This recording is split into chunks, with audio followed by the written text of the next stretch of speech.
execute the transaction being either a long-term lease or a potential sale of all or a portion of the assemblage. Tonight, we've got the term sheet in front of us that was prepared by staff. I thought we could start with council and the city manager providing us an overview of the term sheet, walking us through it.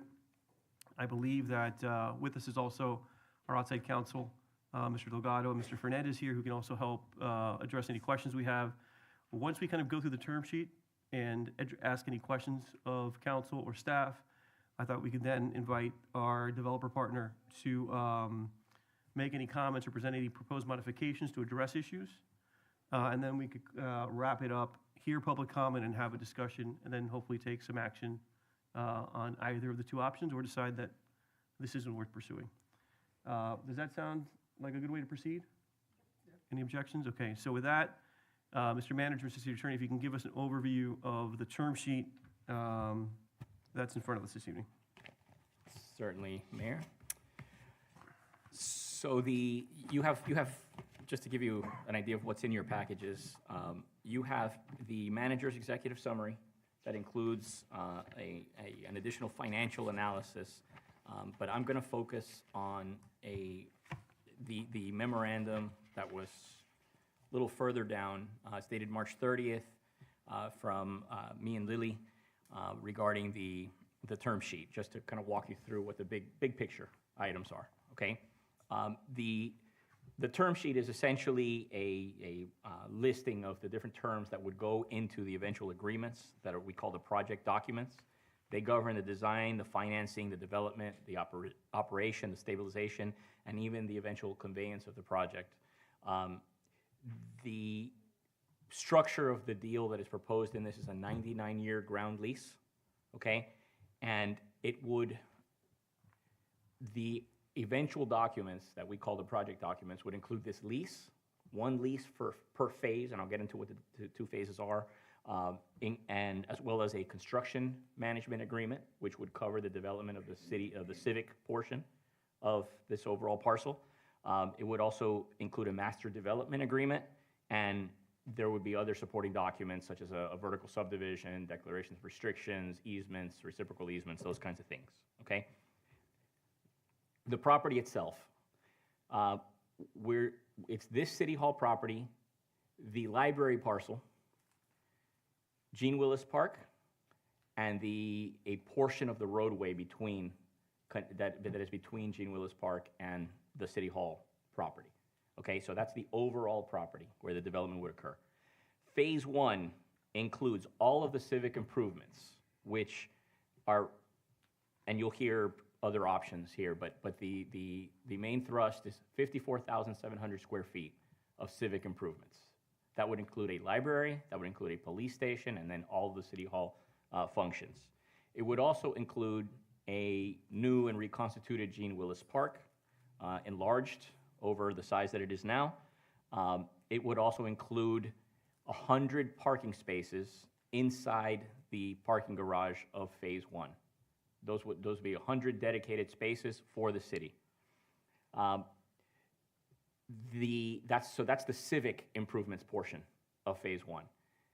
The multifamily residential and mixed use portion of Phase 1 would include approximately 335 residential units, about 5,000 to 10,000 square feet of retail, and 360 parking spaces. Those 360 include the 100 that the city is would be entitled to and would be paying for. Phase 2, the later phase, is another 335 units, approximately 10 to 20,000 square feet of additional retail. So it's just a much more concentrated Phase 2, and it would include 550 parking spaces, which make up the balance of the parking necessary, okay? As far as those units are concerned, 10% of the units would be reserved for households at or below 120% of area median income, with a fifth of those units going to households at 100% of area median income. Okay, talked about the civic improvements, and then how they are paid for we'll get into later on, and I'm sure there will be questions about that, and that's actually covered in the financial portion which the manager and the finance director put together. But in terms of how we're budgeting for this in the term sheet, the civic improvements are estimated to cost $34.7 million, okay? That is inclusive of all the 54,700 square feet of actual civic space, $35,000. Rusty, if I could just interrupt you for a second. Mr. Yep. Manager, did you want to jump in with the revisions that you showed me earlier on the actually breakdown of the costs? Yeah, I think they've changed slightly, Mr. Rusty, that's why. No yeah. problem. The city attorney obviously is going over the deal as it exists. And in that analysis, there are a couple things that are, that should be mentioned, I think, Mayor, that's what you're referring to. For example, in that cost, that included the cost of the library, which in the separate analysis, we don't use, obviously, because that's not gonna be on our ledger. There are a couple other things that were not part of the analysis either, that we are including, like FF&E, furniture, fixtures, and equipment. There's conversation about maybe an additional floor, potentially. So that's not in the developer's numbers. So there's a library amount in there, and later on, Aaron will be going over the deal as it exists right now, and potentially with another concept that may accelerate some payments. So included in their analysis is a construction along with a developer fee and the parking, 100 parking spaces. The city attorney mentioned a number that also is inclusive of the library, and that's where it could get a little bit confusing. I think the mayor wanted to note that. Okay, let's continue with, I'm sorry, Yeah. I didn't mean to go out of sequence here, I apologize. No worries. I just conflated those two issues, and so let's continue with the Yeah. original. No worries, no worries. Yeah. So as presented in the term sheet, it does not include the items that Chip just mentioned. But what it does include for that 34.7 is the 54,000, close to 55,000 square feet of civic improvements, the 100 parking spaces at $35,000 a space, and the 4% developer fee. That price, once a budgeted price is set under the terms of the term sheet, the 13th floor would be liable for any cost overruns. That would be a GMP, once that number's set. It will be designed to that 34.7, unless we want to change that number, but it will be designed to a number. So the idea is we design to a number, that's what the number is, and we move forward with that. In terms of temporary facilities, the temporary facilities under this term sheet are on the city's dime in terms of relocation and in terms of the actual temporary facilities themselves, up until delivery of the civic improvements is supposed to occur. If that is delayed past that date, and I'll get into that date in a moment, if it's delayed past that date, then 13th floor would be on the hook for those costs. They would also be on the hook for liquidated damages of up to $200,000 a year for late delivery of the civic improvements. So timing, promised you timing. All right, so phase one, which includes the civic improvements, okay, is slated to commence 36 months from the effective date. The effective date is when all the project documents get signed. The idea is they would all come to this commission at the same time. They would all be, if they're approved, we move forward to execution. That's day zero. So now, So we see the Phase 1 lease, the CMA, the Master Development Agreement, the reciprocal easement, and the declaration. and the phase, even the phase, yes, that's We correct. would not see the Phase 2 lease, correct? You know, the phase The two form would lease, probably be this, no, it would still be day zero. It would still be day zero. It was the same day zero. All the days count from the phase one lease, but you're right. It would, the phase two lease would,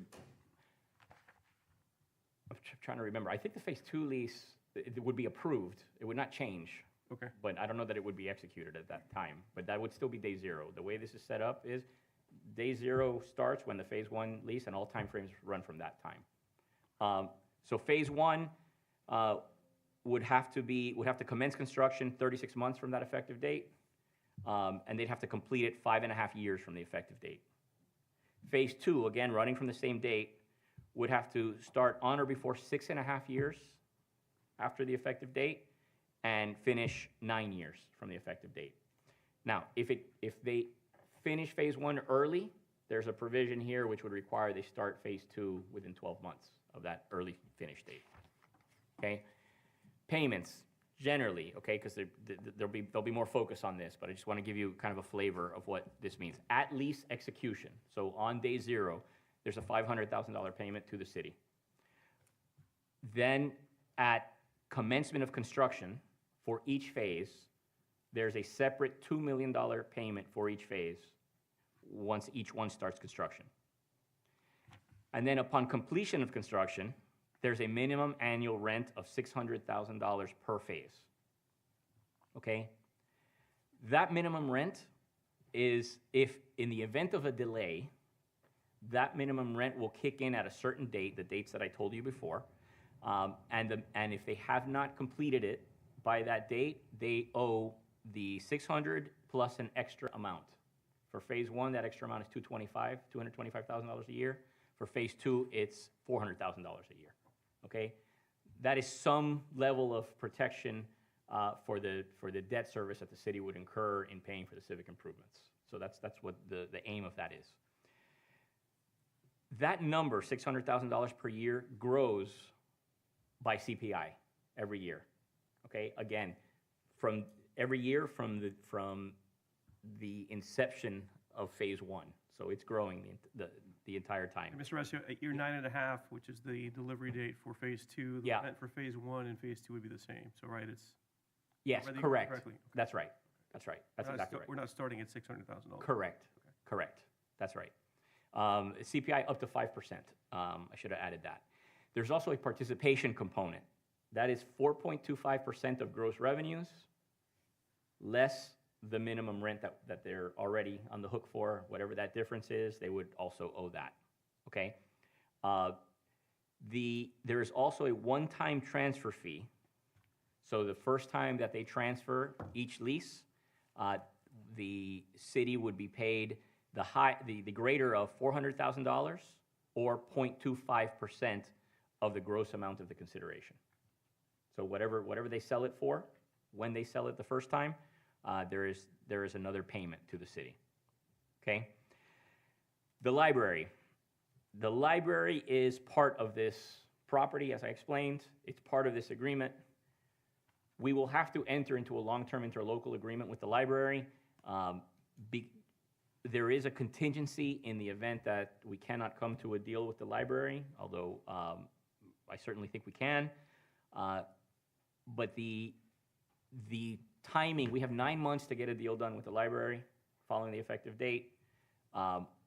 There's an additional 12-month period where we can still work with the library to try to get a deal if we can't get it done in the first 9 months, but they would get credit. It would push off their dates a little further out if that were to be the case. Okay?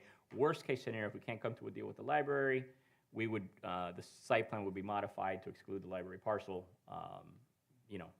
That would be the situation. Do we have the right to terminate in that event? We do not presently have a right to terminate at that point. Zoning, in terms of zoning approvals, 13th floor would handle all zoning approvals. They accept the risk of getting those zoning approvals. This commission is under no duty to approve anything from a regulatory standpoint. Obviously, you can, but you would be evaluating that on the basis of zoning and zoning criteria, right? You are not contractually bound to approve.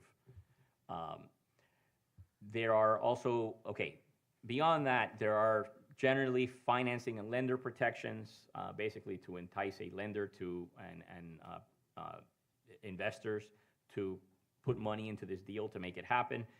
We've worked with them where the city is protected, but they also the lender would also have additional protections. There's also the ability for them to assign and transfer. Again, there was that one-time transfer fee. That contemplates that this will be assigned at some point and transferred at some point, and it can occur on multiple times.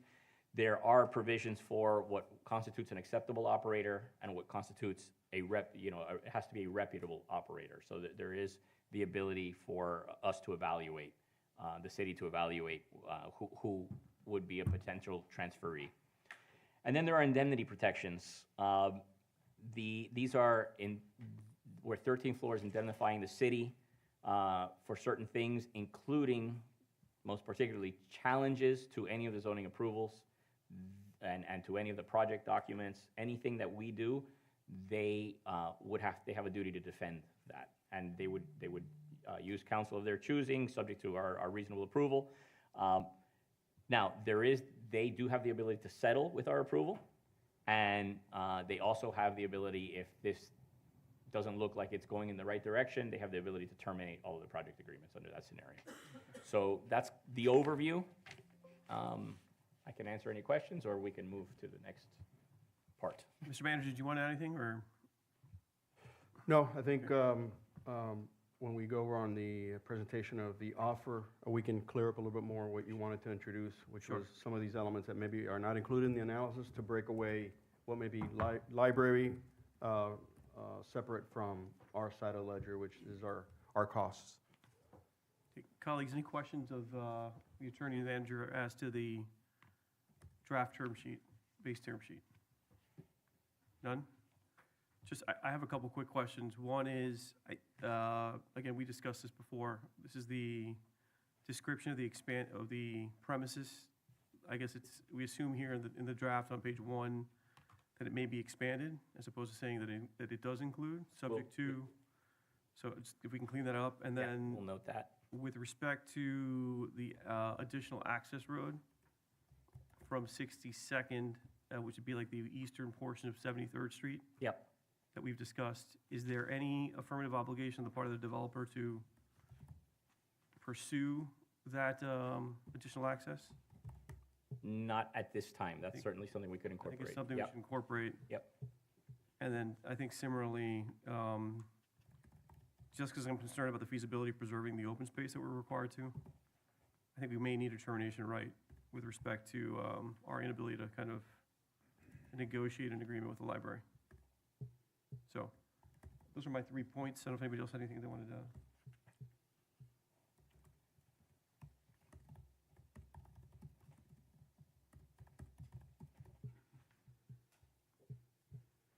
Nothing else? Okay, let's move on then. Next portion, Mr. City Attorney. At this point, where it's the finance Finance aspect piece. to it. Yeah, if you may, if you want. Mr. Riverall? We're going to let the developer present their offer Okay, as it exists today, and then shed some light on those numbers. And then we can, like, put everything on the table from that standpoint, and then respond from that conversation. sounds good. So I believe we have Mr. Melendi joining us by Zoom. Aaron, your name and address for the record, please. Aaron Stoliar with 13 Floor Investments, 2850 Tigertail. Thank you. Did we lose Ray? I want to invite Ray to make a few comments before we start, if you don't mind. No problem. Mr. Melendi, you're recognized. Good evening, folks, and I apologize for not being able to attend. I would have, my wife would have left me if I canceled this trip, so I apologize. We've been working on this project for a very long time, and I want to congratulate the city and city staff, Tony. This has been one of the most open dialogue processes with a lot of good feedback and working together to get to a goal that really creates an amazing partnership between the city and 13th Floor. We're really looking forward to building City Hall and building the next link at SOMI to rival that of Link at Douglas. So we're excited. Aaron's going to present some revised financial numbers based on the conversations and the cash flow considerations that were expressed to us. And so I'm in better hands, and you're in better hands than if I were there, to be perfectly honest with you, with Aaron at the helm. So Aaron, take it away. Sorry, Aaron, before you start, just if you could, for the benefit of people who are new to the conversation and have not seen the original spreadsheet, can you walk us through the issue I think your offer intends to solve for? So, please. Absolutely. Thank you. So it is such a pleasure to be here, and I just want to echo Ray's comment. It has been a pleasure to work with staff, with Tony, with Chip, with Alfredo. Really, really a pleasure. Incredibly pragmatic and thoughtful. And I think what you'll see here today, if we can show on the screen what I have on my laptop, what you'll see here today is really a result of those meetings and those conversations. So let me start with our original proposal on the left, and then I'll walk you through what we are changing. The original proposal, this is prior to even the term sheet. This is what was on our original RFP proposal.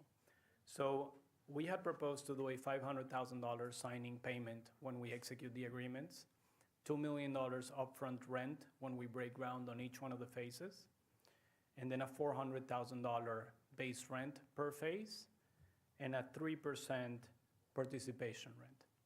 And as we worked through, the negotiation, we've refined those numbers and we've increased those numbers. So our revised proposal included a $500,000 payment at signing, the same $2 million when each phase breaks ground. The base rent became $600,000, so a notable 50% increase there. And the participation rent was also upsized from 3% to 4.25%. And that is what's on the term sheet.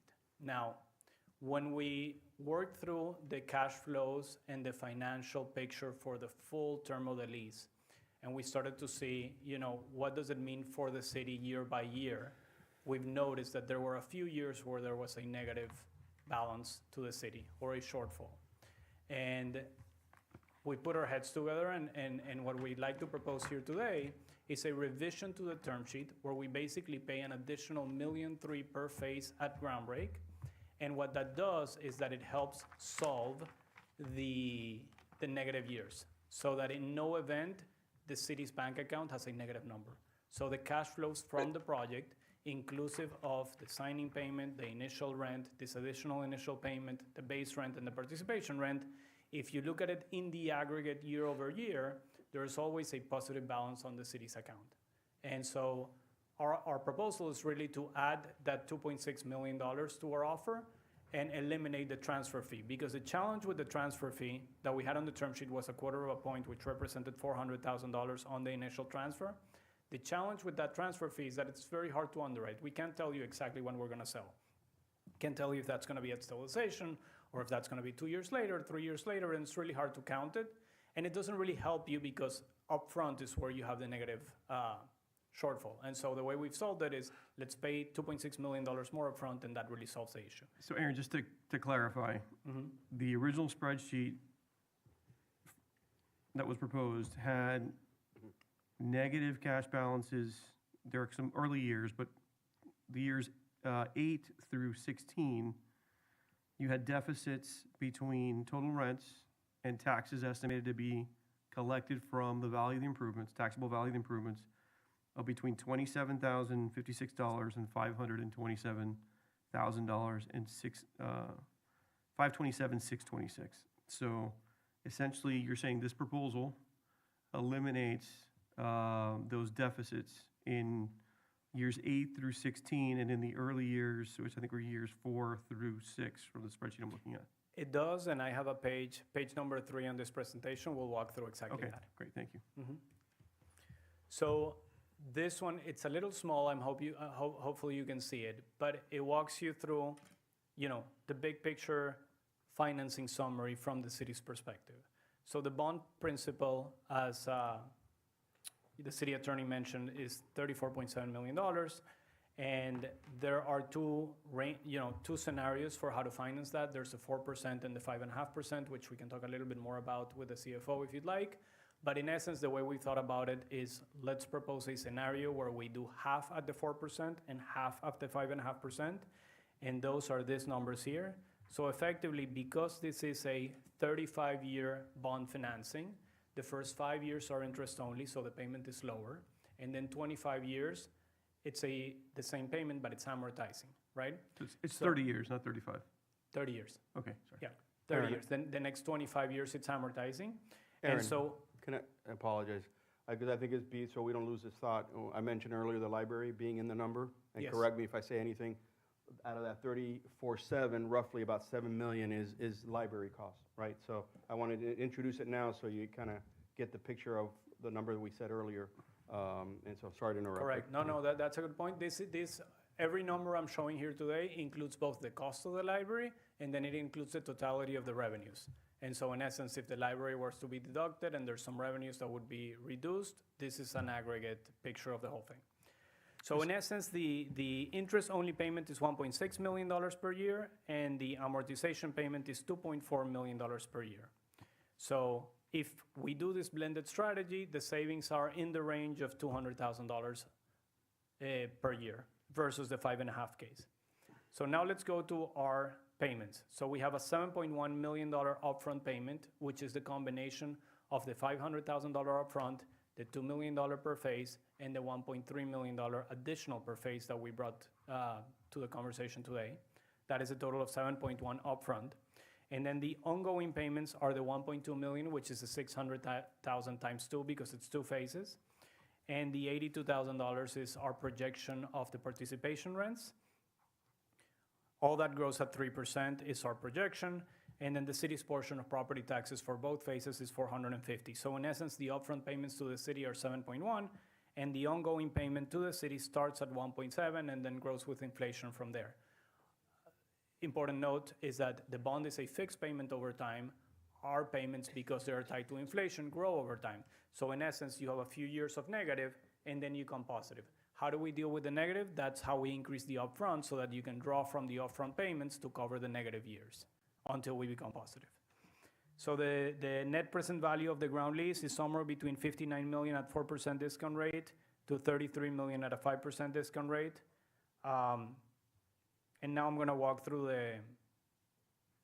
and this is the last page, but I'm gonna walk through a summary of what this looks like for the city for the initial period, interest-only period, amortization periods, and then later on.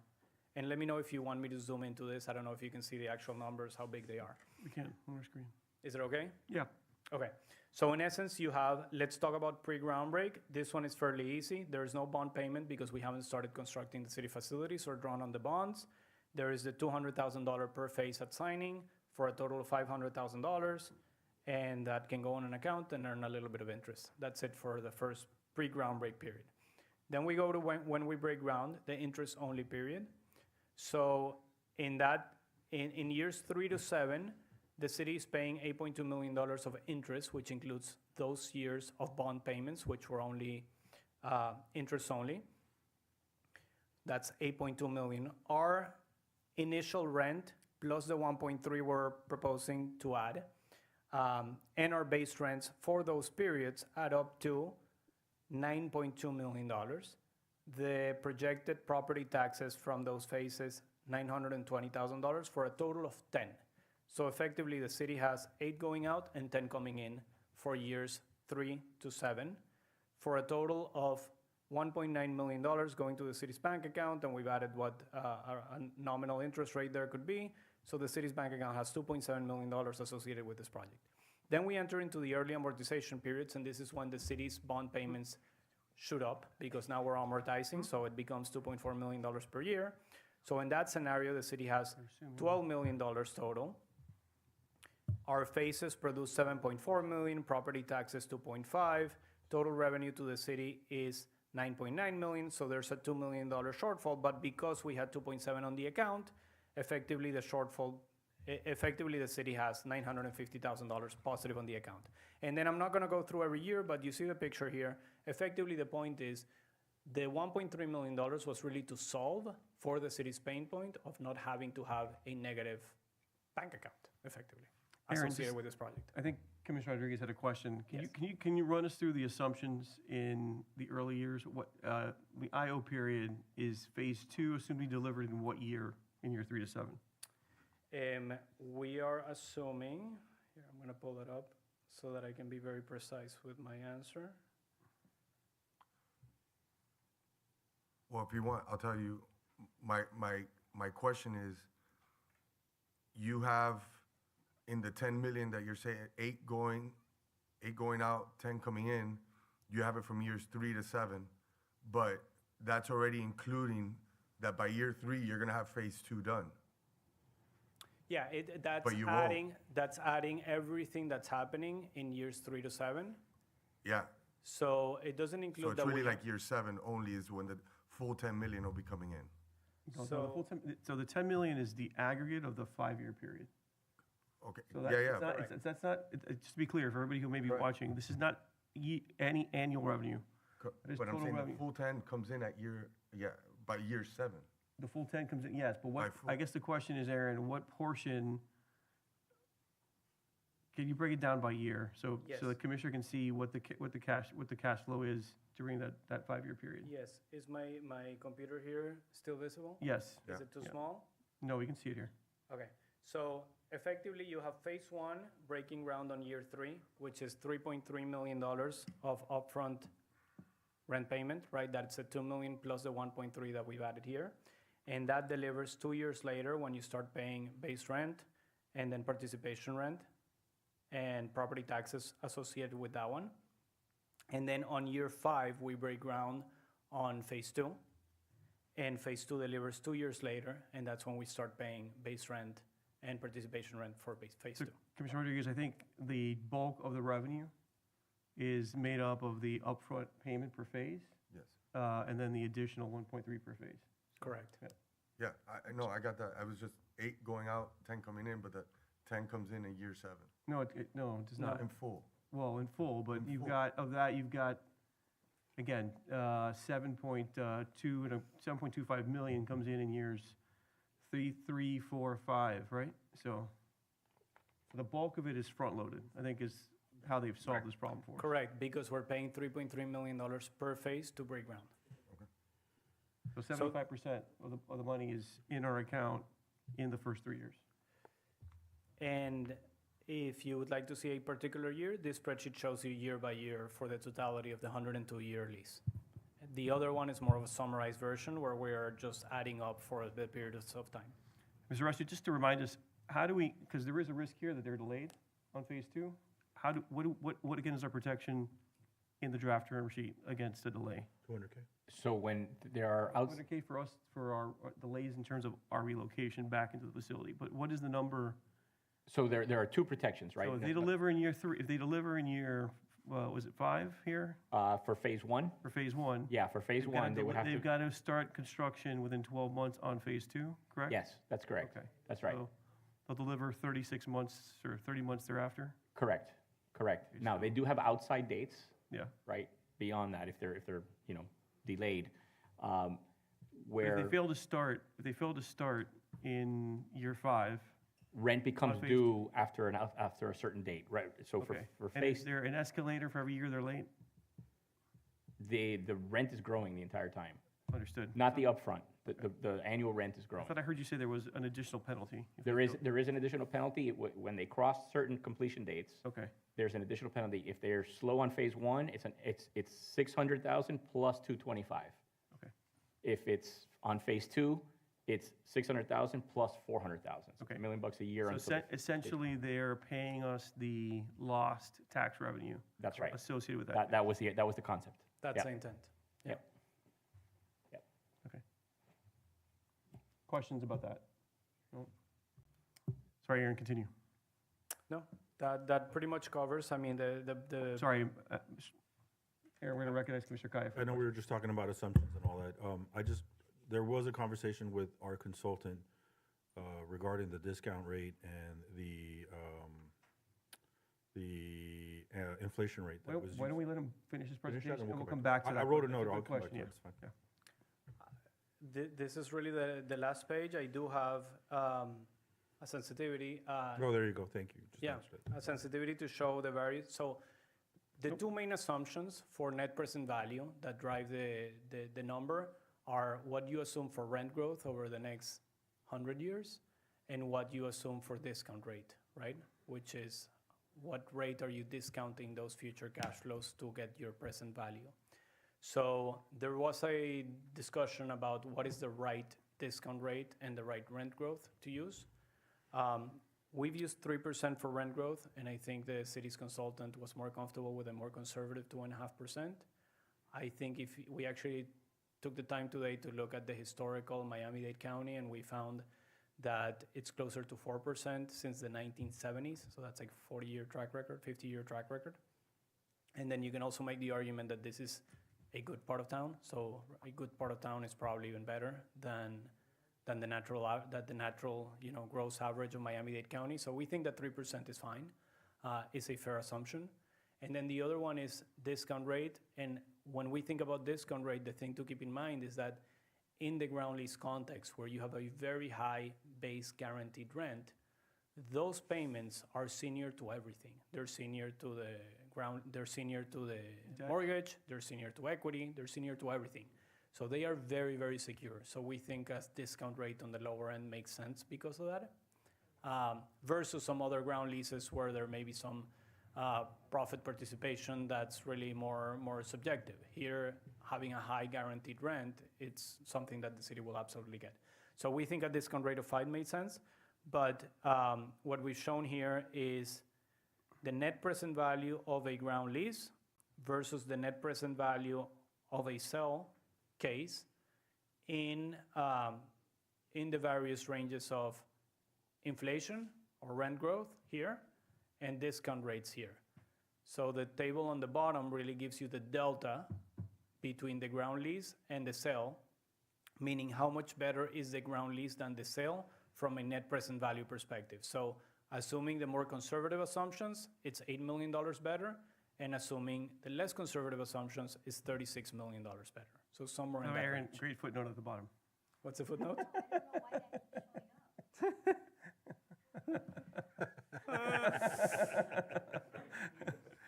Breaking news apparently. Is that is that Claude running in the background? Aaron, sorry, Mayor. Yeah, you're recognized, sir. Aaron, one of the other questions on the assumptions here is that we are using the interest rate from the GOB for the whole 30 years in this presentation, correct? For this, we are using a 4%. blended, Oh, it's blended. blended 50% of the bond amount at 4% and 50% of the bond amount at 5.5%. Okay, well, that wasn't clear, thank you.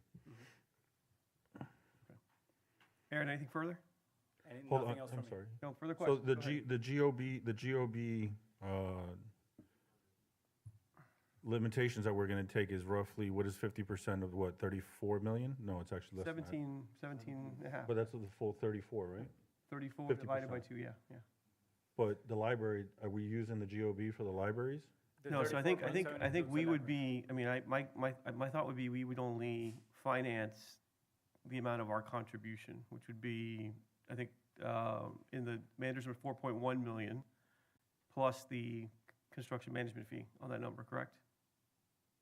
Or 4.1 million, sorry. So you would, 4.1, okay, It's only on the 8.8% of the value. okay. So 4.1 would be Library. included in that 34.7, so the other $3 million would come off the top. So we're looking at a $31 million, But for these assumptions, we're at 34 and a half, right?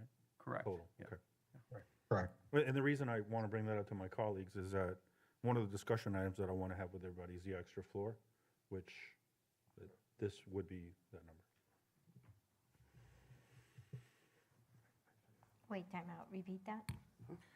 So we're gonna go, let's focus on this and we'll ask, we had the conversation about having a 4-story City Hall building or a 5-story City Hall building with an extra 12,400 square feet on the 5th floor. That could be in the short term lease to third parties as additional income for the city. And over the long term provides us the optionality, if we need to grow into more space, we have that extra floor for future growth.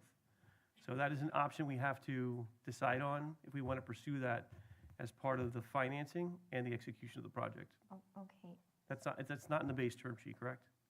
It is not. It is not, okay. It is not. There's the ability to add that extra floor, with the understanding that that extra floor would be for future city expansion. Correct. Okay.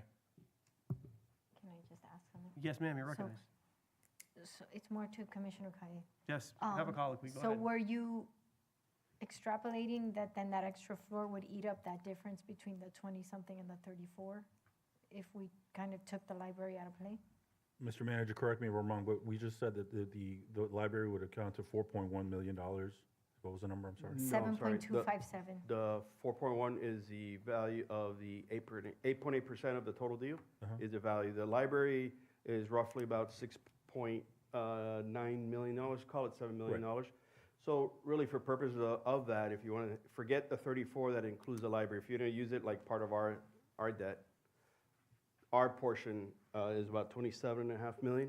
If you add 7 for an additional floor, now you're up to 34. We're back to the original number. And there's some Okay, other that- things that I said earlier are not included that I would, well, when Aaron's done, I will share, you know, the FF&E and so, yeah, value of initial floor 7, library is about 7.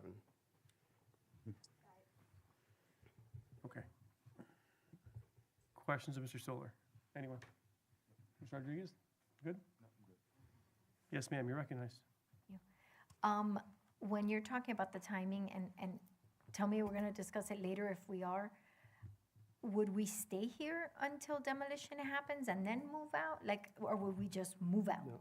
So originally, when the proposal came in, it was contemplated, the way the site plan has at that point was that we would stay here. Once there were some revisions to the site plan to accommodate what we needed, it required us to move and demolish. So there's a relocation cost that we don't really know at this point what that would be, because we would have to figure out what would be the cost of the space that we need. So that's not even in this equation. Yeah, but would we be leaving month 1 or month 36? You know, they're going through all this stuff in the meantime.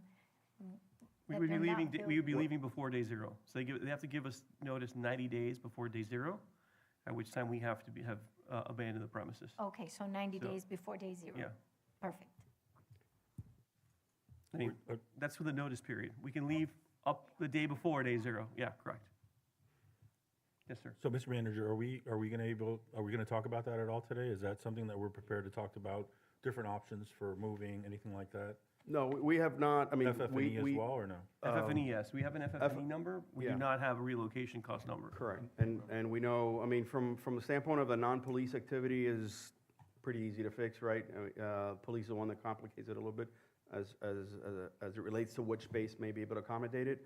What's out there that would take care of our needs? And we'll get creative. We may have to go into hybrid type of models, so we don't have a 1-per-1 station, and we'll get creative. The police one is a little bit more tricky. Understood. So, not really do a deep dive today, but FF&E, as the mayor mentioned, we've done some calculations. Yeah, it was just for the public and everybody understands, there is a plan for police, well, we'll come up with a plan, Yeah. and an understanding of all that. There will be no break-in operations. We don't have that luxury. Mr. Resio? Yeah, one quick clarification. It's not day 0. It would be after day 0. It would be sometime between day 0 and commencement of construction. Okay, so It's when the 90 days would be triggered. Yeah. So it wouldn't be, we wouldn't have to leave right on day 0. Okay, thank you for the clarification. Yeah. I misunderstood. Further questions? Nope. Okay. Thank you, sir. Mr. Manager, you want to walk us through the add-ons and other issues? Certainly. So as I mentioned earlier, and just as a refresh, in the calculations that you did see, and Aaron, jump in if you say something that doesn't match your spreadsheet with breaking news, let me know. So we have the construction costs, and I'll call construction management. That's included. The 100 parking spaces is included. What was not included was FF&E. We have some estimates, roughly about $2.2 million variation on that. FF&E for police environment is different than FF&E for general office. The extra floor that we talked about, if the floor plate on that, it's about 12,400 square feet, so there's an estimate of about 6,800, call it $7 million.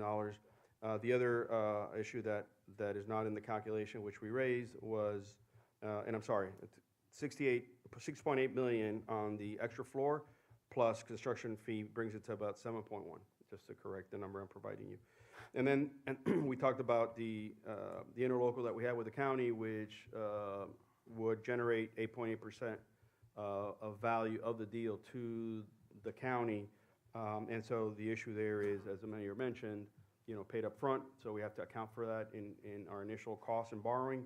Or if it's something that's spread over time. I believe, Mayor, I think you may have said that you prefer to do the upfront, if I misspoke. I'm sorry, I was distracted with something else. The payment to the county, I gave the value of 4.1 million, Yes. which is the 8.8%. I Yeah. think you have mentioned that you prefer to do that upfront.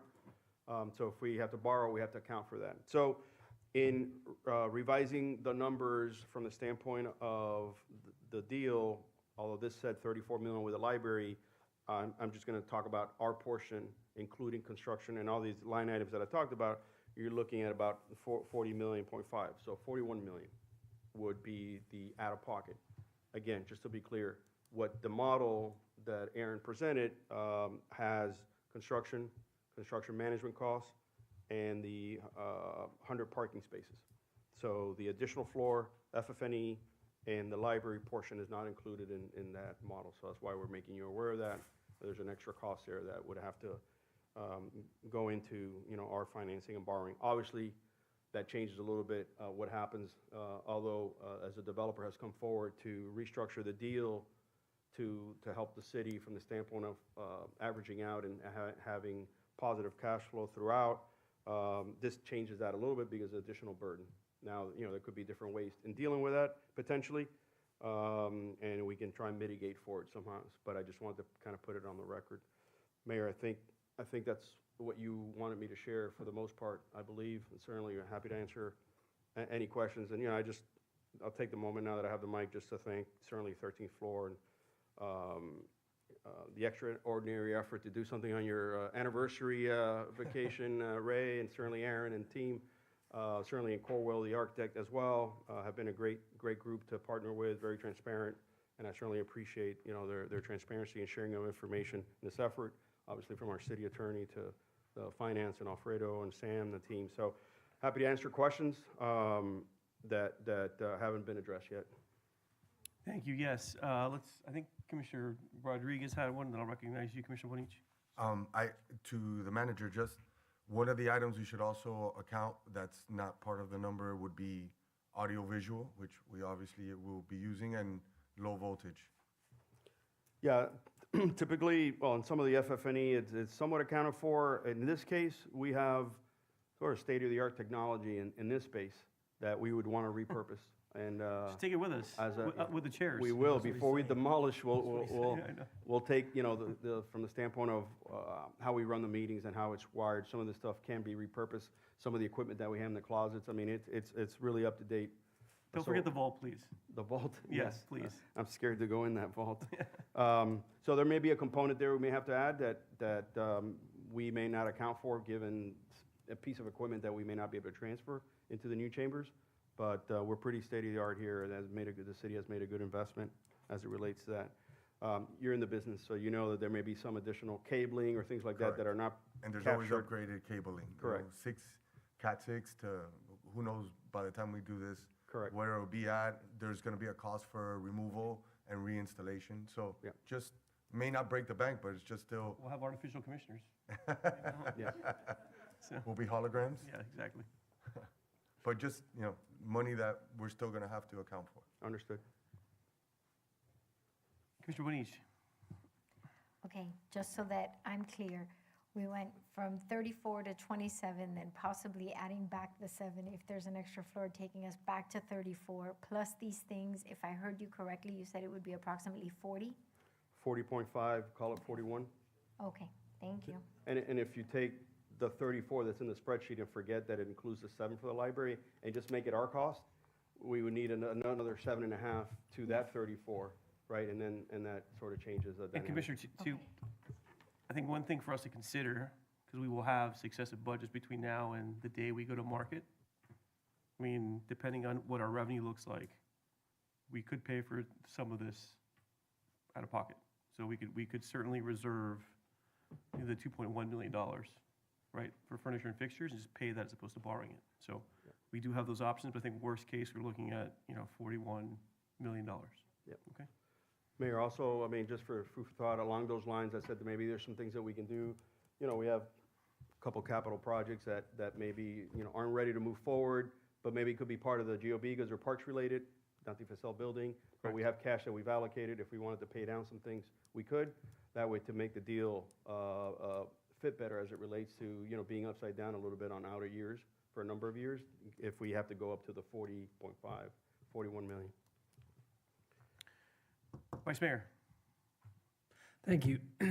In consideration, because we'll talk about this a little bit later, about the additional floor, I was curious if we have any numbers on how much square footage we have right now with City Hall and the police station, and if we do have any immediate plans for staffing up for the density that we're adding to the downtown, or any idea of a projection that we could have into the Yeah. future?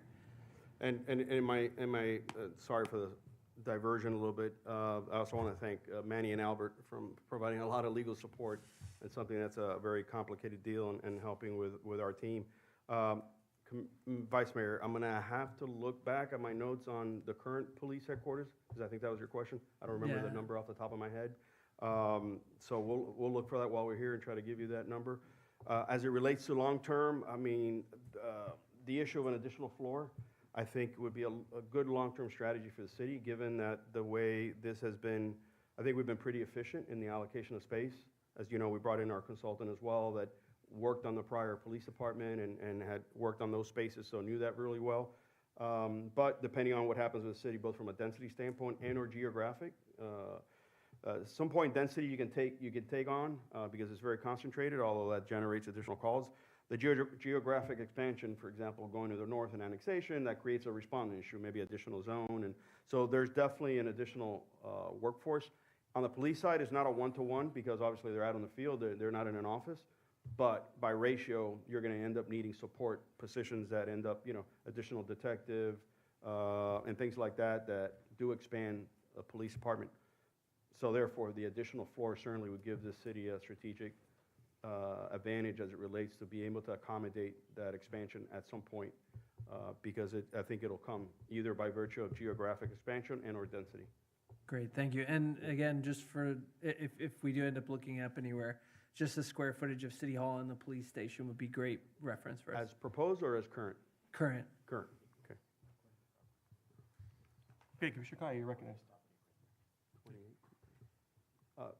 Mayor, I'm sorry. Yes, please, Our go city ahead. attorney looked up on the property appraiser, says that the combined City Hall police shows 28,210, And we're proposing for this building? 42 roughly, sir. 41 and change. Okay. Yeah. Okay. About 30% bigger. And that's not inclusive of the library, that's a separate. Yeah. Thanks. Mr. Manager, can you just repeat some numbers for me? The FF&E was at 2.2 million, 2.160? 2.16? 2.16? Yes, sir. Correct. And what was the other numbers that we included in that? Extra delta? floor with construction, 4% construction management, 7.1. 7.092. 7.1 million. But what is that, what does that Additional entail? floor? Oh, you're talking about the additional floor? No, Correct. I'm talking about, oh, that's going to the additional floor at 41? Yeah, I'm at giving you the 49. line items that weren't, I thought that's what you were asking, the line items that were not included. So FF&E, 2.160, additional floor with construction management, 7.092,800. And then the value of the 8.8%, as prepared financially, was a net present value with a 5% discount rate of 4.1. Got it. So, you're welcome. You recognize, yes. While we're talking about square footage, I think it's important for us to consider, looking back to look forward a second. I think part of the issues that we ended up having with the idea of the police department is that it just kind of grew. And there are people who do that for a living, space planners or whatever, and I'm certain that they exist for government offices. So I would appreciate if, rather than us kind of leading a charge on what we would necessarily want, we actually contract somebody whose job that is, so that we have a dialogue with that person, so we don't end up, with like the Swan Dive bathroom that's, 500 square feet or what. Not that that would happen here, but that we don't run into those things, because I think that checks and balances is important for what we're doing. I'm not quite sure if the doctor part of you studied that, so that's where I'm kind of kicking it out, like, well, no, it's true, I don't know. No, So we. we- I don't know what I don't We know. can address We, that point. It's a good point, but yeah. he's on it. Yeah, and certainly wouldn't be the doctor side of me. But thank you.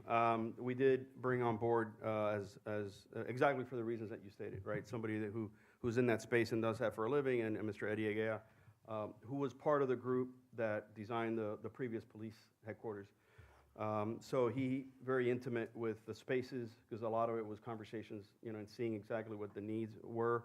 Also being mindful of our accreditation and some of the things that are important to make sure that we account for that as we design spaces. So we brought them on board to do an assessment of it. Now, obviously, there was a lot of work done on the prior police headquarters, and this footprint is smaller than that. But we took from that certain things that the city learned. And so we took that work product. Our chief and his team took a look at that design. Some of those things were made more efficient because there was, maybe a room that could be multi-purpose and serve two functions instead of dedicating two separate rooms. So they did look at that, and that's how we ended up with the proposed square footage. We did that with City Hall as well.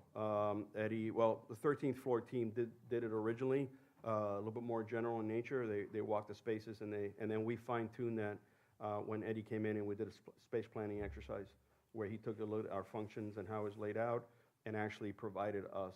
And that's how we ended up with about $20,900 for City Hall and $21,000 for the police headquarters. I would intend to bring him on board. Remember that this had not been designed necessarily yet. And so we would bring him on board to serve as an owner's rep so we can get into the design and the allocation of spaces that we have that expertise in-house to help us through that process. Thank you. Further questions? Mr. Manager, I don't know, as we, one of the choices that we're being asked to consider is adding this additional square footage.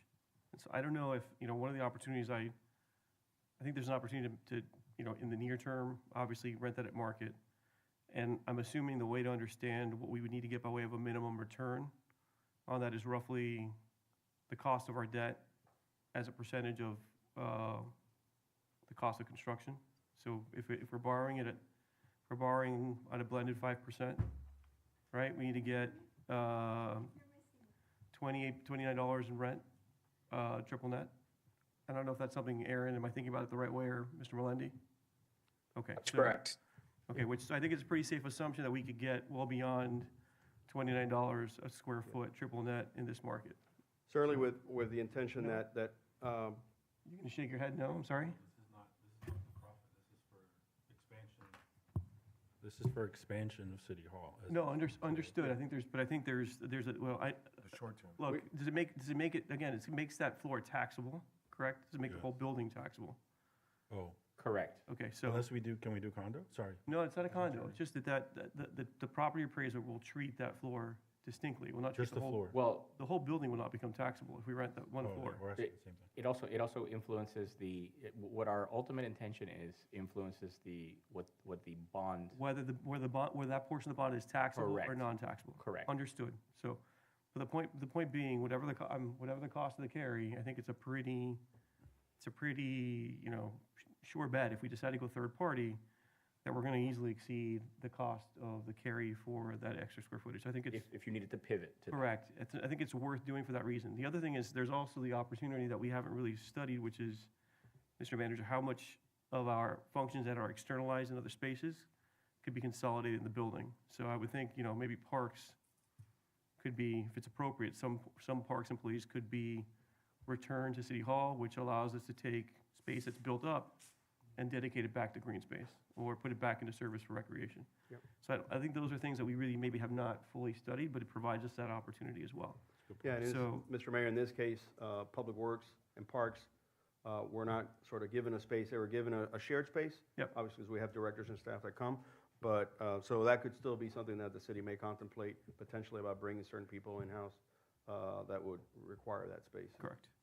So those are, again, just wanted to highlight that. It provides us yet more potential operational flexibility that we can design into how we want to organize ourselves. Good point. That's all I had by way of comments or questions. I think, let's open it up for the public and hear public comment. That's fine.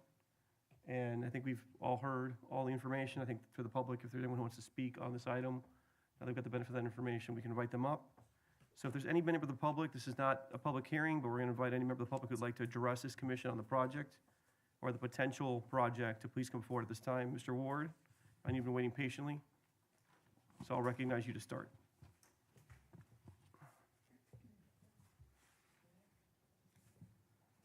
I have a couple of questions. As I listen to this, I assume we're still talking about two 17-story buildings and one 5, is that correct? Two 16-story buildings, one 4-story building with the possibility of adding a 5th story. Yes, sir. Okay.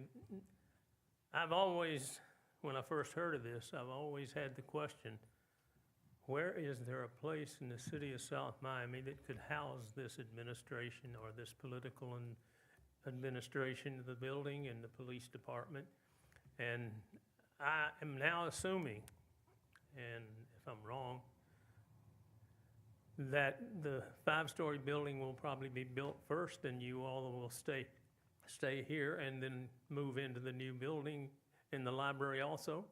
Sir, no, so no, I think the way the site plan has evolved, unfortunately, we would have to relocate temporarily, but we would come back onto the property first. So you'd have the city hall building brought back onto the I site. feel for whoever's looking to find a place for the size of this temporarily. I just haven't ever seen, I've tried to, J.R.E. Lee was about the only place I could think of, but now I understand that's coming down too. But I was just curious as to what the city and the library, I guess the city hall and library will be in the same buildings? Yes, sir. So the idea is to have the library on the ground floor. Last question I have, are you keeping the ownership of the property? Are you selling the property?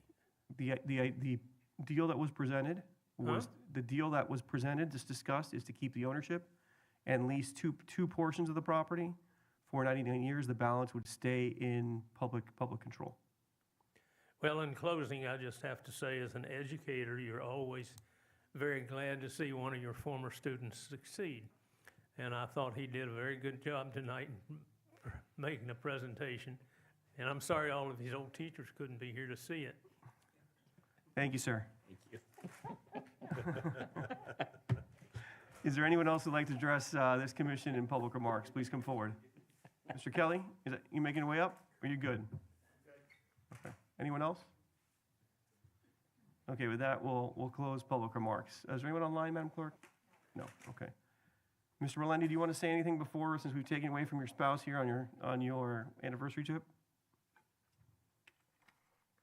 Only that I want to thank everybody, and just on the additional 12,000 square foot space, it's always been my kind of idea that the city should have room to grow when you're building a new state-of-the-art office building.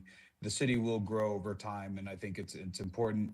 You can cash flow that over time and then at the right time expand, but you don't have to make that decision today. I know that that's more of a financial decision that needs to be wrapped up at some point, but adding a floor to that building for us wouldn't be complicated in the design process. We will design foundations in the early portion so we can contemplate that as we go forward, and you guys can, you and the dais can decide that along with Chip's guidance at a later date. We're happy to be a resource.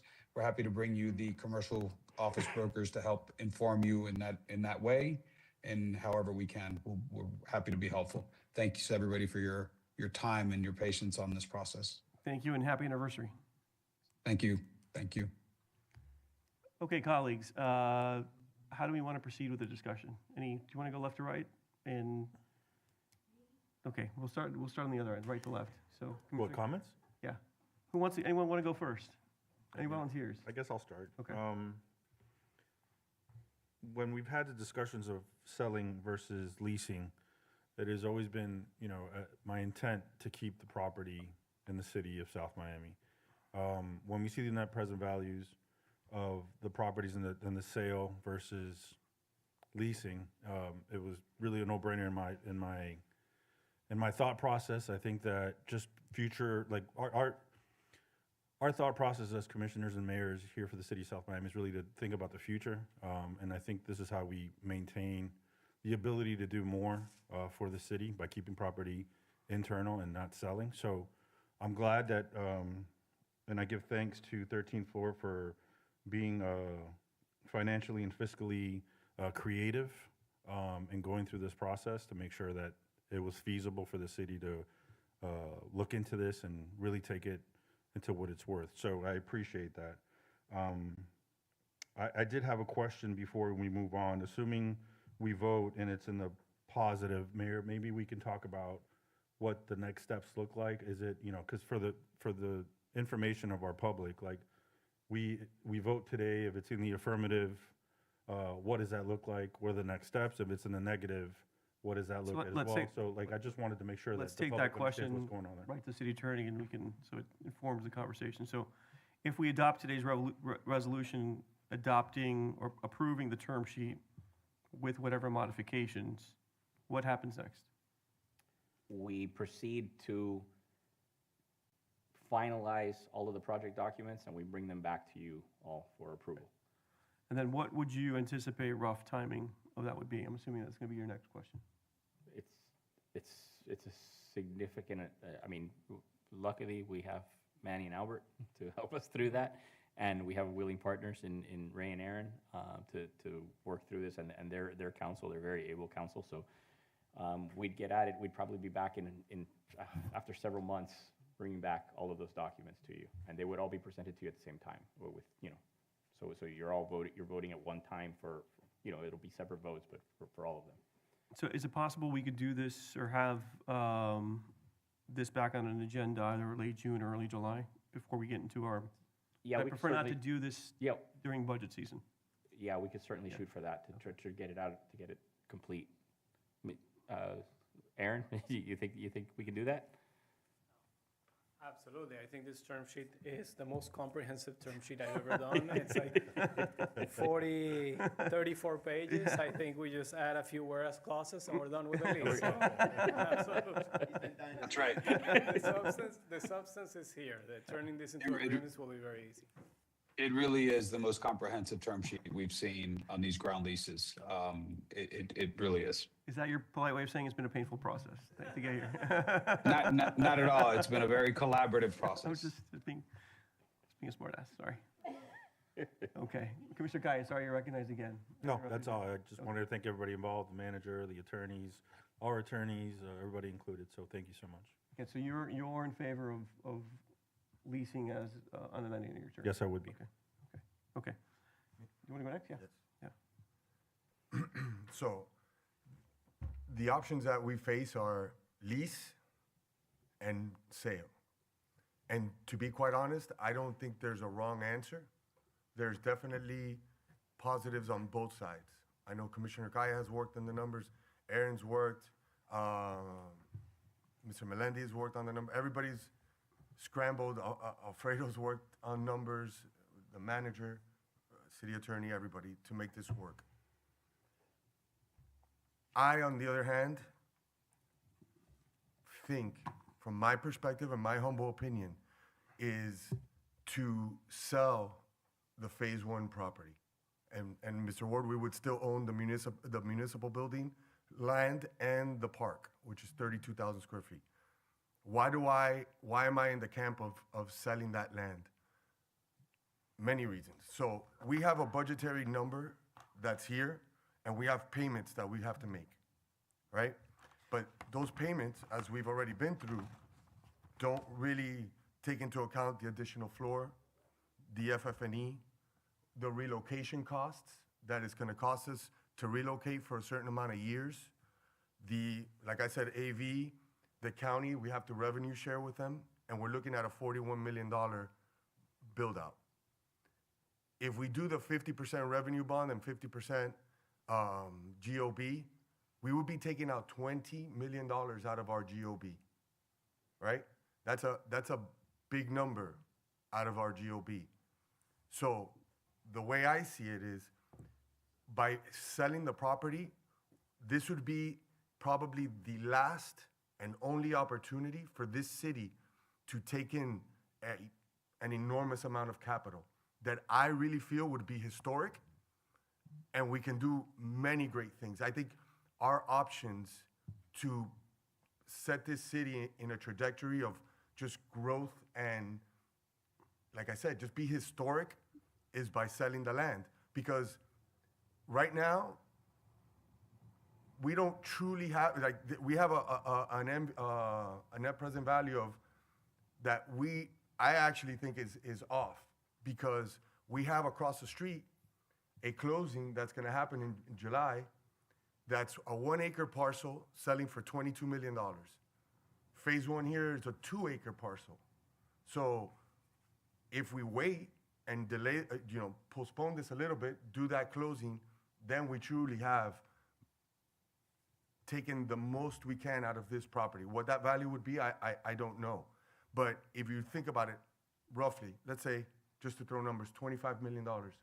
We've already paid for more than half of our municipal building on just phase one, with the possibility of paying it off in full in phase two. That leaves our GOB full. We can go do Sunset Drive. We can go do our parks plan that we want to do with Miami-Dade County Public Schools. We have the opportunity to do great things now. And for me, also, we're setting up the future, like Commissioner Kaya said, and again, there's no wrong answer, but we're also setting it up for somebody that we don't know who's the next city manager, we don't know who's the next commission. For all we know, all our hard work goes to waste. I'm not saying it is, I'm just saying there's that possibility that can happen. When we, I'm sorry, can you elaborate on that point? I'm not just the way the funds are used, maybe nothing happens. Maybe the funds are used for things that don't necessarily build growth for the city. We have Gibson. You're talking about the GOB being. No, bound to I'm GOB? saying with the lease. As you get later on in the lease, the city makes more and more money.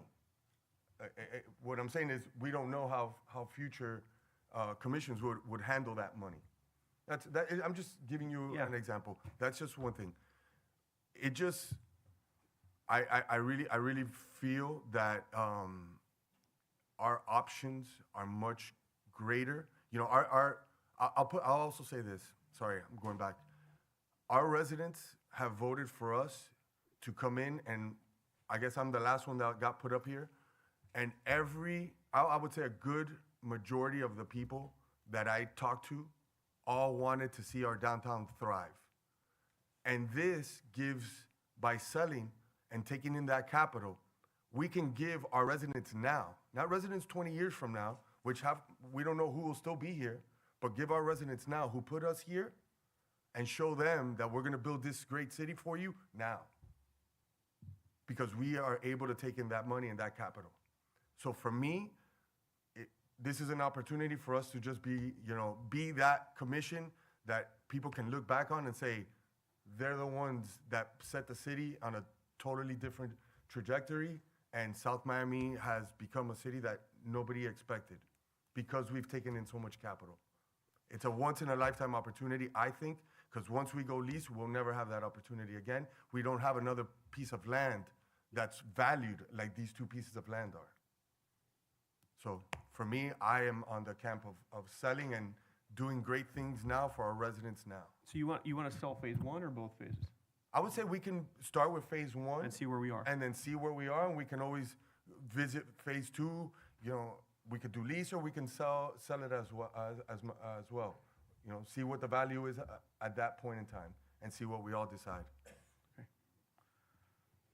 Continue on, Vice Mayor. Thank you very much, and thank you guys for your thoughtful insights. I think I'm also in the camp of supporting the lease and supporting this lease. I've seen some numbers in the past. Obviously, the original left a little bit too much of a deficit, and there certainly is a greater risk in us doing the lease than the sale and covering at least the first couple of years. And I would hate to be hamstrung with having to pay back this loan if for whatever reason the project didn't come online fast enough. But I was encouraged by the checkpoints that we have in this lease and by the extra fees that'll be paid. So I do believe that the lease is the best option, and I respect Commissioner Rodriguez's points, but also the voters did authorize this as a lease as well and not a sale. So I also trust that in them as well. So, Madam Commissioner. In taking what Commissioner Rodriguez said into account, I know that we had some kind of valuation on this property, and can we share that so that we have it while we're having this discussion? Yeah, it was $38 million roughly. $30 million, 38 38 for both, for both, correct, yeah. okay. Now, I just to clarify, and I'm not the math guy here, so either Alfredo or maybe Aaron can correct me, but when I look at their projected discounted value at 4% and 5%, which I'm assuming if I added both and divided by 2, and assume we had a blended rate at 4.5%, it's $44.5 million is the valuation of this, of the original lease structure. I'm not sure what it is under the revised numbers that were discussed today. Maybe Aaron, if you can give us that delta, that would be helpful.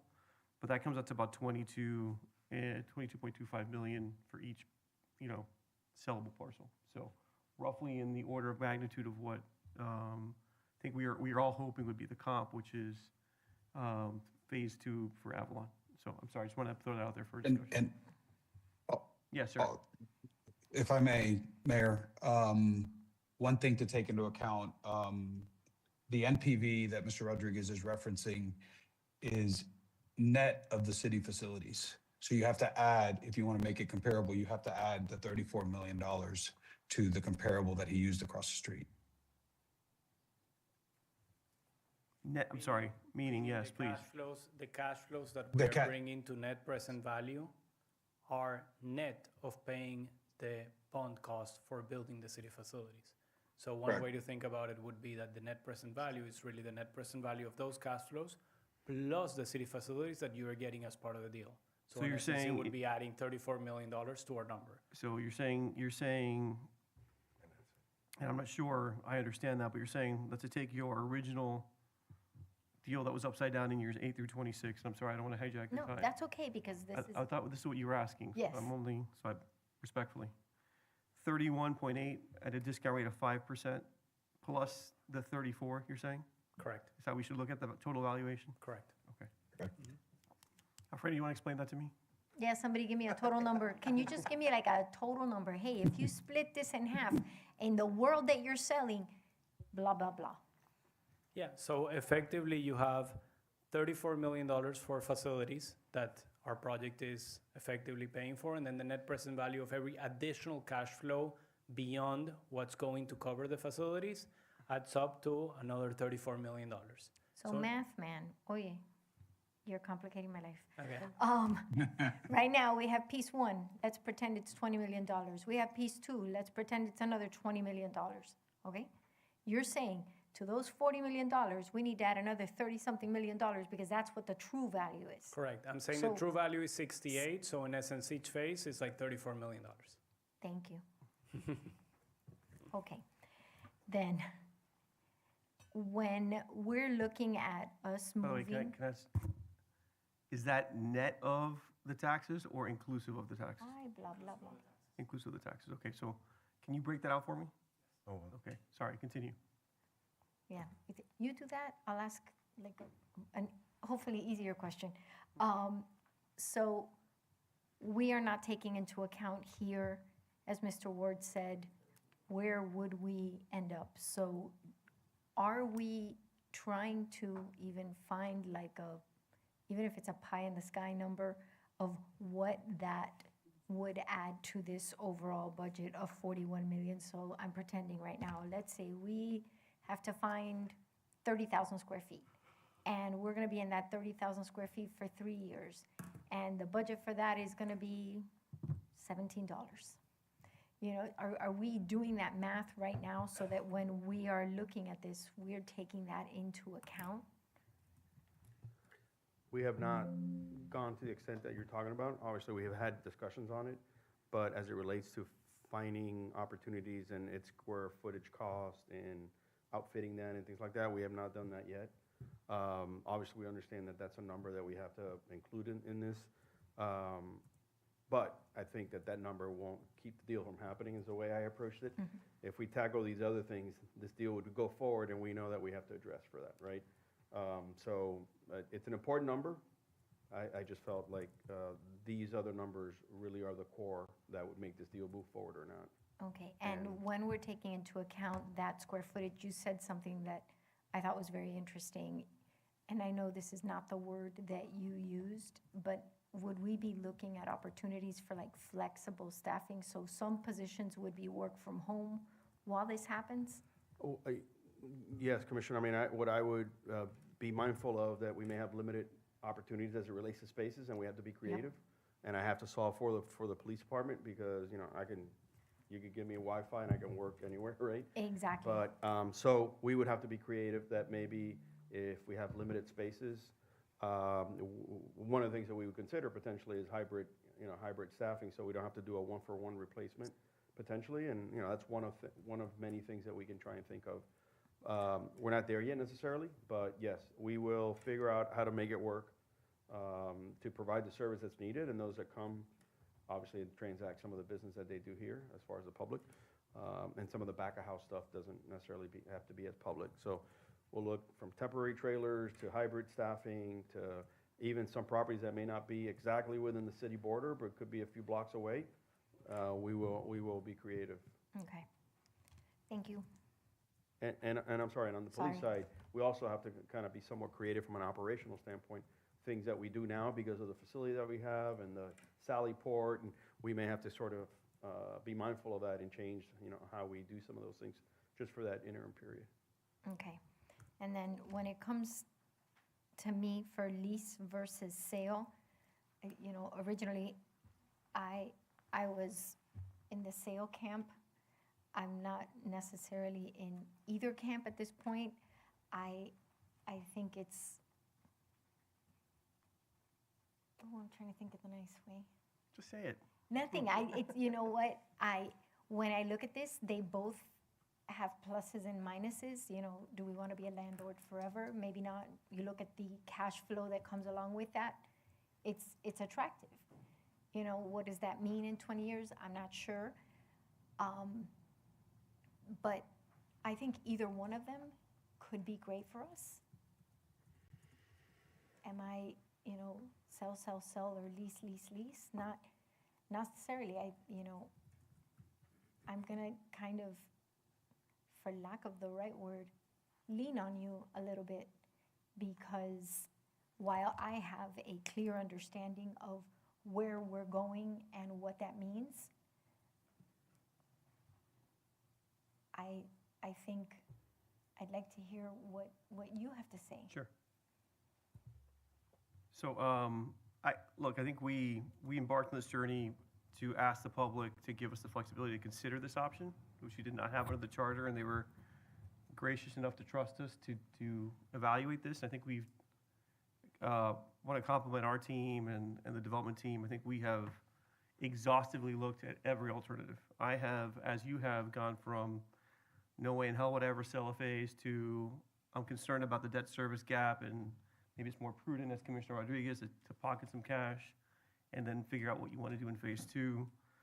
And then I had a long conversation with Mr. Melendi, which I appreciate, which really helped me understand the senior position that we were in relative to debt, and the fact that equity would very quickly step in and fill the breach if in fact there was a performance default on their payment, which was my biggest concern, is to take on $40 million of potential debt and have them not make timely payments. So I think in understanding that, internalizing, I think that is there's a huge waterfall of people that would take a large haircut by not paying us timely.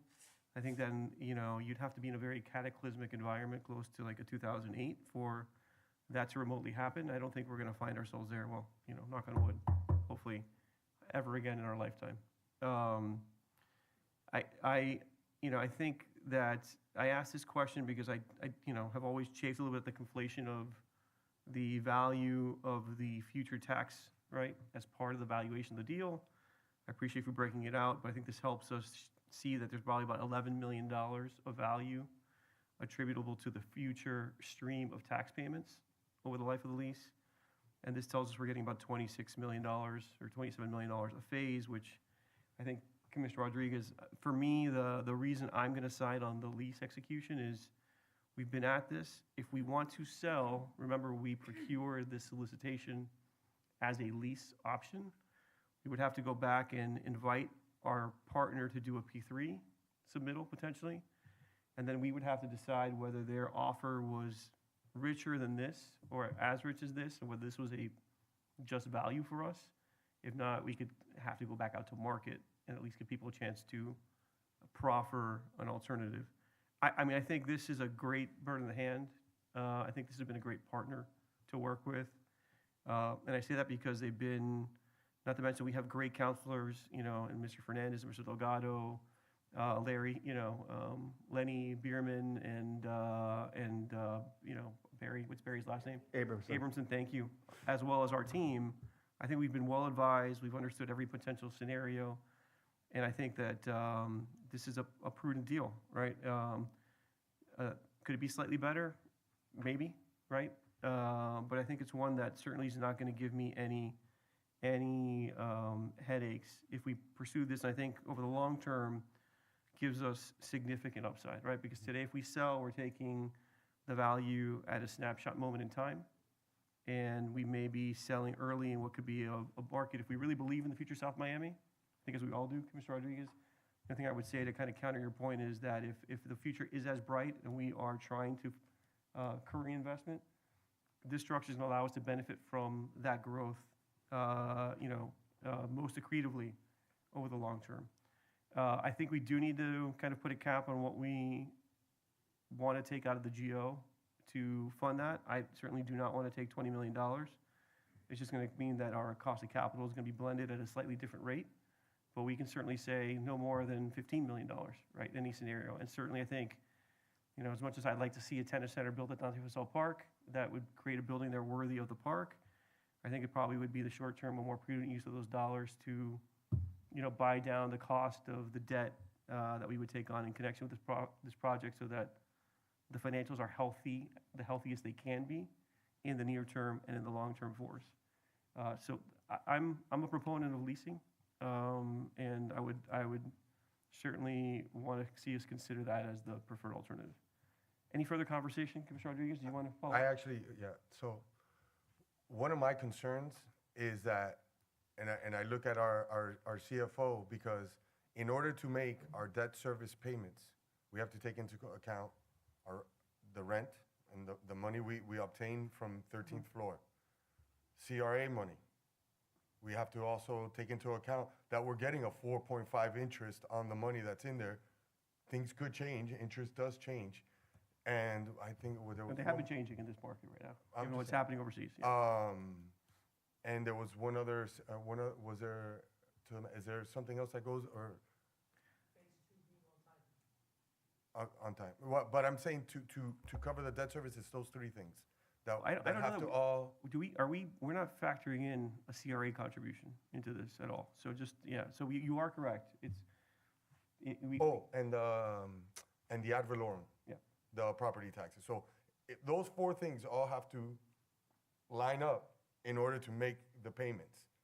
God forbid one is not in line, Yeah. then the city is gonna find itself in a place where we have to get that money to cover the debt service.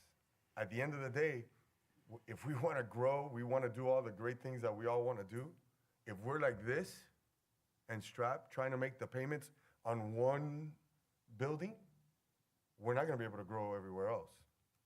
Sunset Drive is gonna cost us $15 million. Where are we gonna come up with that? We wanna do all the things with the park, where Palmer Park, how are we gonna pay for that? How are we gonna pay, if we've always wanted to do an expansion to Gibson, how are we gonna pay for that? We talk about growth, maybe in the future, but we're not gonna grow now. That's for sure. If we take on this project as a lease, we're not growing anytime soon, at least 5, 6, 7 years.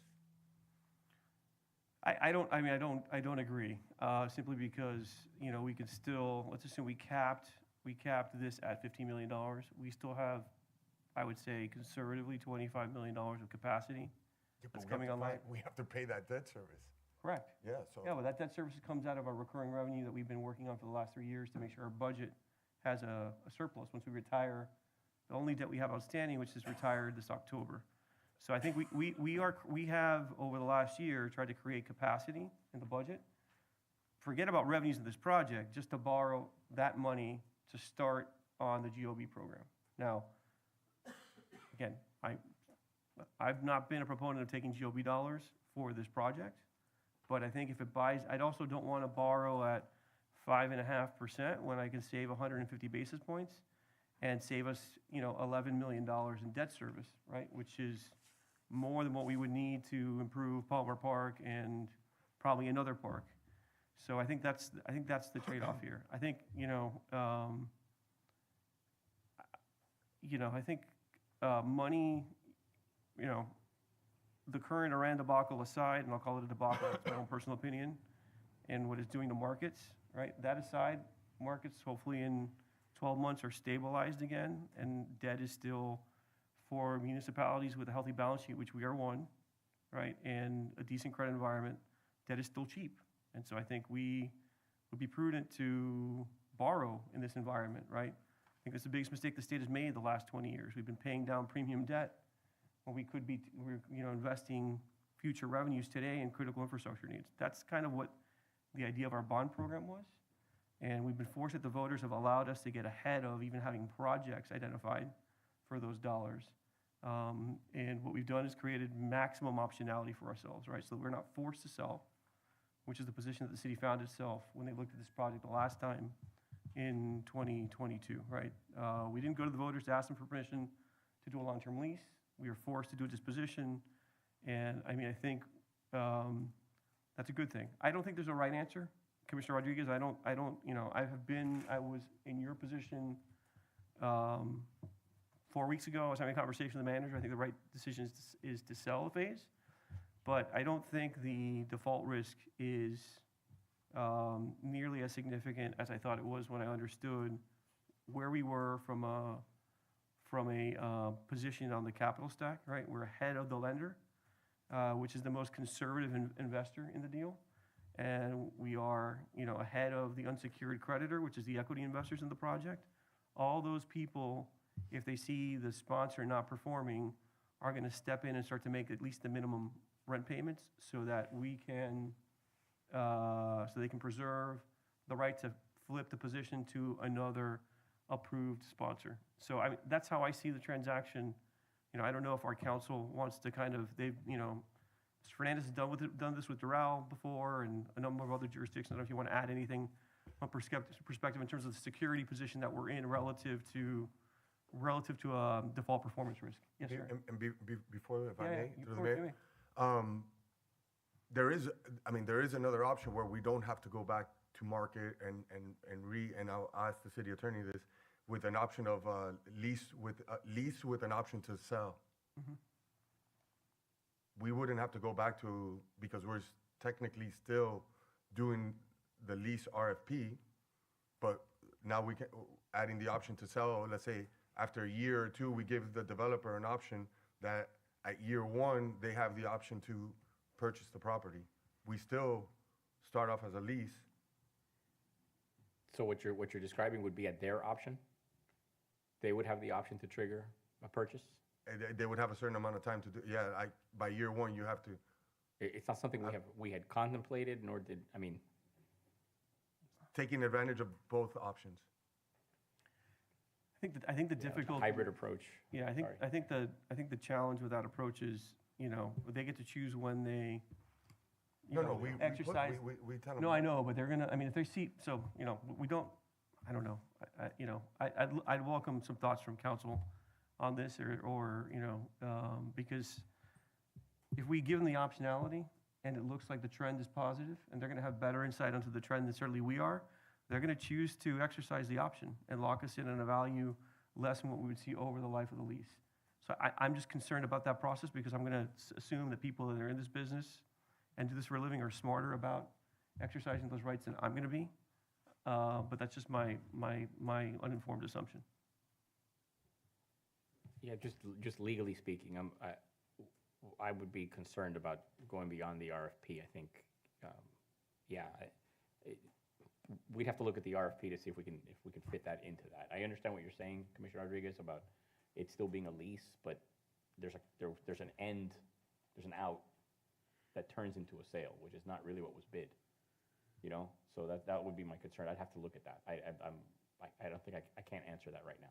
Tony, if I could interject. Mr. Fernandez, you can come up to the microphone and just name and address for the record, please. Sure. Manny Fernandez, 1110 South Greenway Drive, Coral Gables, Florida. counsel for the city in connection with this matter. I think that optionality is a problem because I think that, you know, the lessee is going to exercise it if it's convenient for them. And then I think you lock yourself into potentially a worse situation than, if you look at the history on this, the valuation in terms of what the rent is and the additional payments have moved significantly from where we started. I think in the beginning, we were talking $400,000 a year per phase. There's been additional, the amount of the upfront payments has been increased. There's an additional increase today to do away with propose to do away with the profit participation. I can't comment on all of these numbers and the projections, but I think that the ground lease as currently structured is much more attractive than what we initially began discussing. I think that's a fair statement, Tony Resio. And, you know, it's a function of also keeping control of the property in terms of long-term, the relationship of being in the ground lease position and a greater level of control. Because once you sell a parcel off, I mean, I guess there's certain things we could structure in terms of an option to take the property back if development does not occur by some outside date. But as the mayor correctly pointed out, in the ground lease situation, actually, I don't know if it was the mayor or if it was Aaron, but somebody pointed out that in the ground lease, you're ahead of everything. You're ahead of real estate taxes, you're ahead of mortgage payments, everything else. And even though there are some provisions in here for a long-term, for extensions by reason of force majeure, or if a lender comes in, unfortunately, in order to make these things financeable, you always have to create opportunities for the lender to extend out the dates, and we've dealt with that in this document. But I think that the city has more control over the project from a ground lease perspective than it does if it just sells off the parcel. Can I ask a follow-up question? Just, you know, again, the useful life of this building is not going to be arguably 99 years. So at some point, a successor owner may need to recapitalize the building. You know, that may require them to want to extend the term. So that I would say, is it fair to say, in your experience, that gives us another chance to negotiate and approve the terms on the ground lease if we find ourselves falling behind market, or even just enhance the economics generally? I think once you get out past a certain date in terms of the ground lease, you know, nobody, well, not a lot of people here are going to be here for another 50 or 60 years. I definitely will not be. So Speak for yourself. But at 50, Levi says he'll be here. but 50 years, Probably. once there's less than 50 years left on a ground lease, you reach this sweet spot where people start talking about, because if you look at it from a capital markets perspective, they're not looking at just these are 10-year loans, which is typically the way you're going to finance this.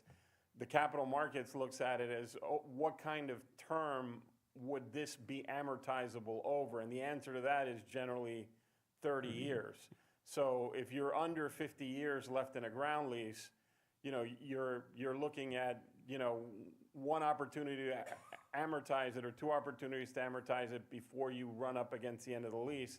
So I think that once there's 40, 50 years left in the ground lease, people definitely, you know, any savvy developer is going to come looking for the opportunity to extend the term of the lease and redo something.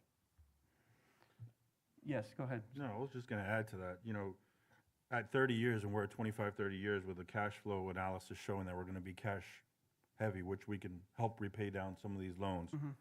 We have a retiring date at that, let's say it's at 20, I'd say 30 years. We have not only a revenue capacity with a bond that we can use there, and our GOB is freed up, right? So that gives us the opportunity at 20 to 30 years to do a lot more with this property. And even still, currently, we have a 45, let's say we use the 20 million from the GOB. We have 45 allocated for whatever we feel we want to do, if anything at all. But whatever we decide to do with the rest of the money, with the GOB, we have to really think about how we're gonna pay for that, right? So the thing is that for this particular property, we know how it's being paid for, right? If we use any of that GOB money to go pay for, which I agree with you, Commissioner Rodriguez, that we want to use some of that GOB, some of it, to go do the Sunset Place infrastructure. We all agree that's number one priority above City Hall. But we have the opportunity to have that still there and figure out how we're going to pay for it, right? Fiscally responsive, and we're going to talk about fiscally hawk over there, but we're all on the same page. We want to figure out how, if we use the GOB, not just because it's there, but how do we pay for it, right? And that's all really important. If we're using impact fees, or we're using any of these bonus structure fees that we're doing in downtown, we want to use some of the allocation to go ahead and pay that for infrastructure on Sunset Drive. If we're going to go talk about parks, which is the next big conversation we're about to have, it's going to be great, right? But in no way did we ever tell our residents that if we go pull a $20 or $30 million GOB to go do parks and not have the opportunity to pay for it, where their tax mill rate could go up, that's unacceptable, right? And I think that we are all bonded by that, by not increasing the mill rate, because that's not what we signed up for. So we just got to be extra careful on whatever it is we use the GOB moving forward, is that we have a way to pay for it. So I'll leave it like that. I agree with that. And remember, the bond was also sold as a parks bond. It was. I sold it. Mr. Fernandez, just one last question. I mean, and again, Mr. Stoller, I know we've advanced the exit transaction fee in this first sale, right? I mean, if there was a successor buyer and they were to exit, would it make sense for us to include that, a transaction fee for a second generation sale? Again, I don't know if that Can you damages repeat the that? underwriting for. Can you repeat that? Because I didn't understand the structure of that. So for example, right now, what they have done to help us kind of bridge the gap in the short term is say, look, that exit you would earn, rather than earn the exit on a prospective sale, right? We're going to bring dollars forward and allow you to, and basically use that to smooth out the deficit, so there are no projected deficits on the pro forma, right? But that's a first sale. And we could see, as Mr. Fernandez said, his comment, multiple transactions, multiple refinancings. And so, I mean, is it uncommon? Is it unfinanceable to have a transaction fee on a second exit, right, by a successor developer? Again, so just, I don't know if you've seen that before, or, and then I'll recognize you, Aaron. I would say it's less typical. And I think that from the perspective of, from the perspective of the developer's perspective, it has a chilling effect, or it has a downward effect in terms of the purchase price that they're going to realize when they sell, which is a primary thing that, we're putting on my developer's counsel hat, which I wear often, is the way that I would look at it. You could structure something where, you provided some sort of a fee based on some sort of above a certain profit amount or something in connection with a sale, and then exclude the first sale from it. But I suspect Aaron is going to have his reasons why that doesn't work. And I hear Mr. Sure. Valenti chiming in as well. Yeah. So, Ray, can we take down So the if I spreadsheet? may, Thank you. so if I may, the challenge is that we've pushed the model to where this is today. Today, this deal is an out of the money deal. We've got to go chase equity to bring the equity into the deal. Obviously, in the pre-construction, this pre-development phase, we're going to put in all the funding to get us to a ground break.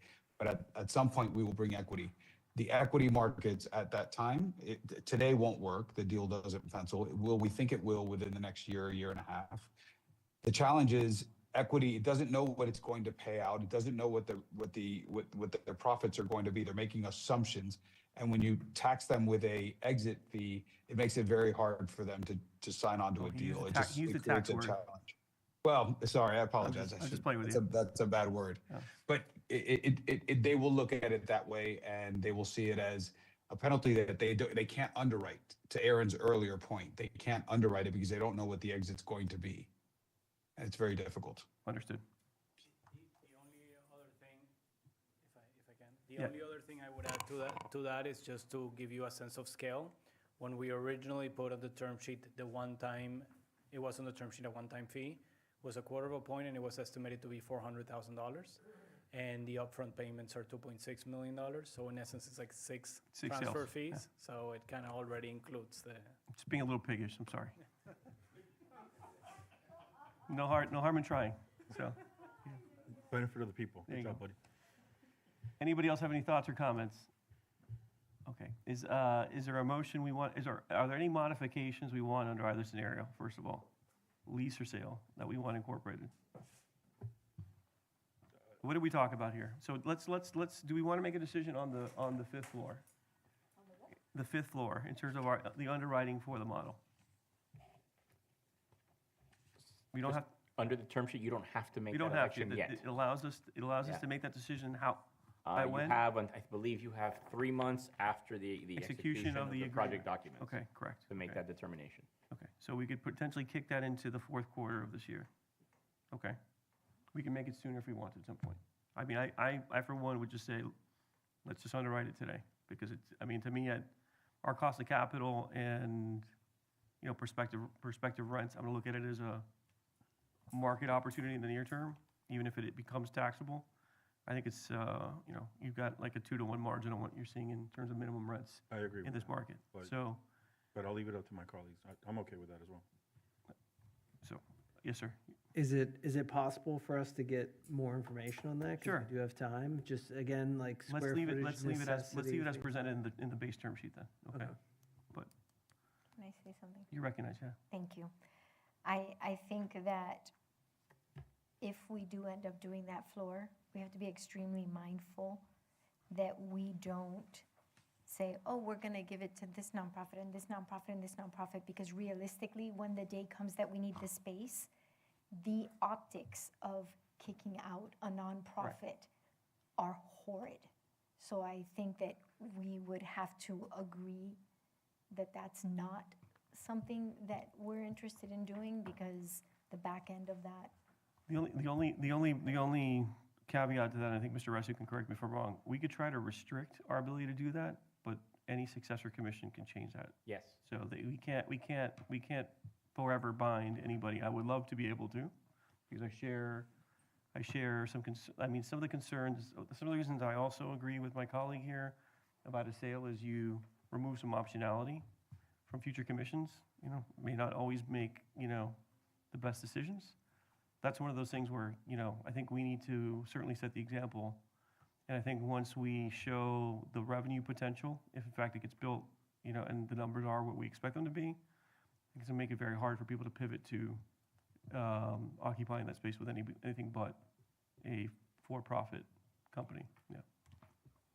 okay. But we should think about guardrails going forward to protect our downside there. Yes, sir. Any other modifications that we want to consider? If I may, Yeah. with the building, I mean, I think we should underwrite the fifth floor from now. I don't know what we're gonna wait for. There's no, I mean, the option is to do it. We're going to have to grow. We're going to have to do it. Once you build the building, it's done. There's no going back. So we might as well move ahead and get the numbers going. Why wait till later to Okay. get the numbers? I share your enthusiasm, so, okay. So it seems like Commissioner Kaya, you, myself, and Commissioner Bonich want to see us incorporate that now. Commissioner Corey, no disrespect intended? Okay.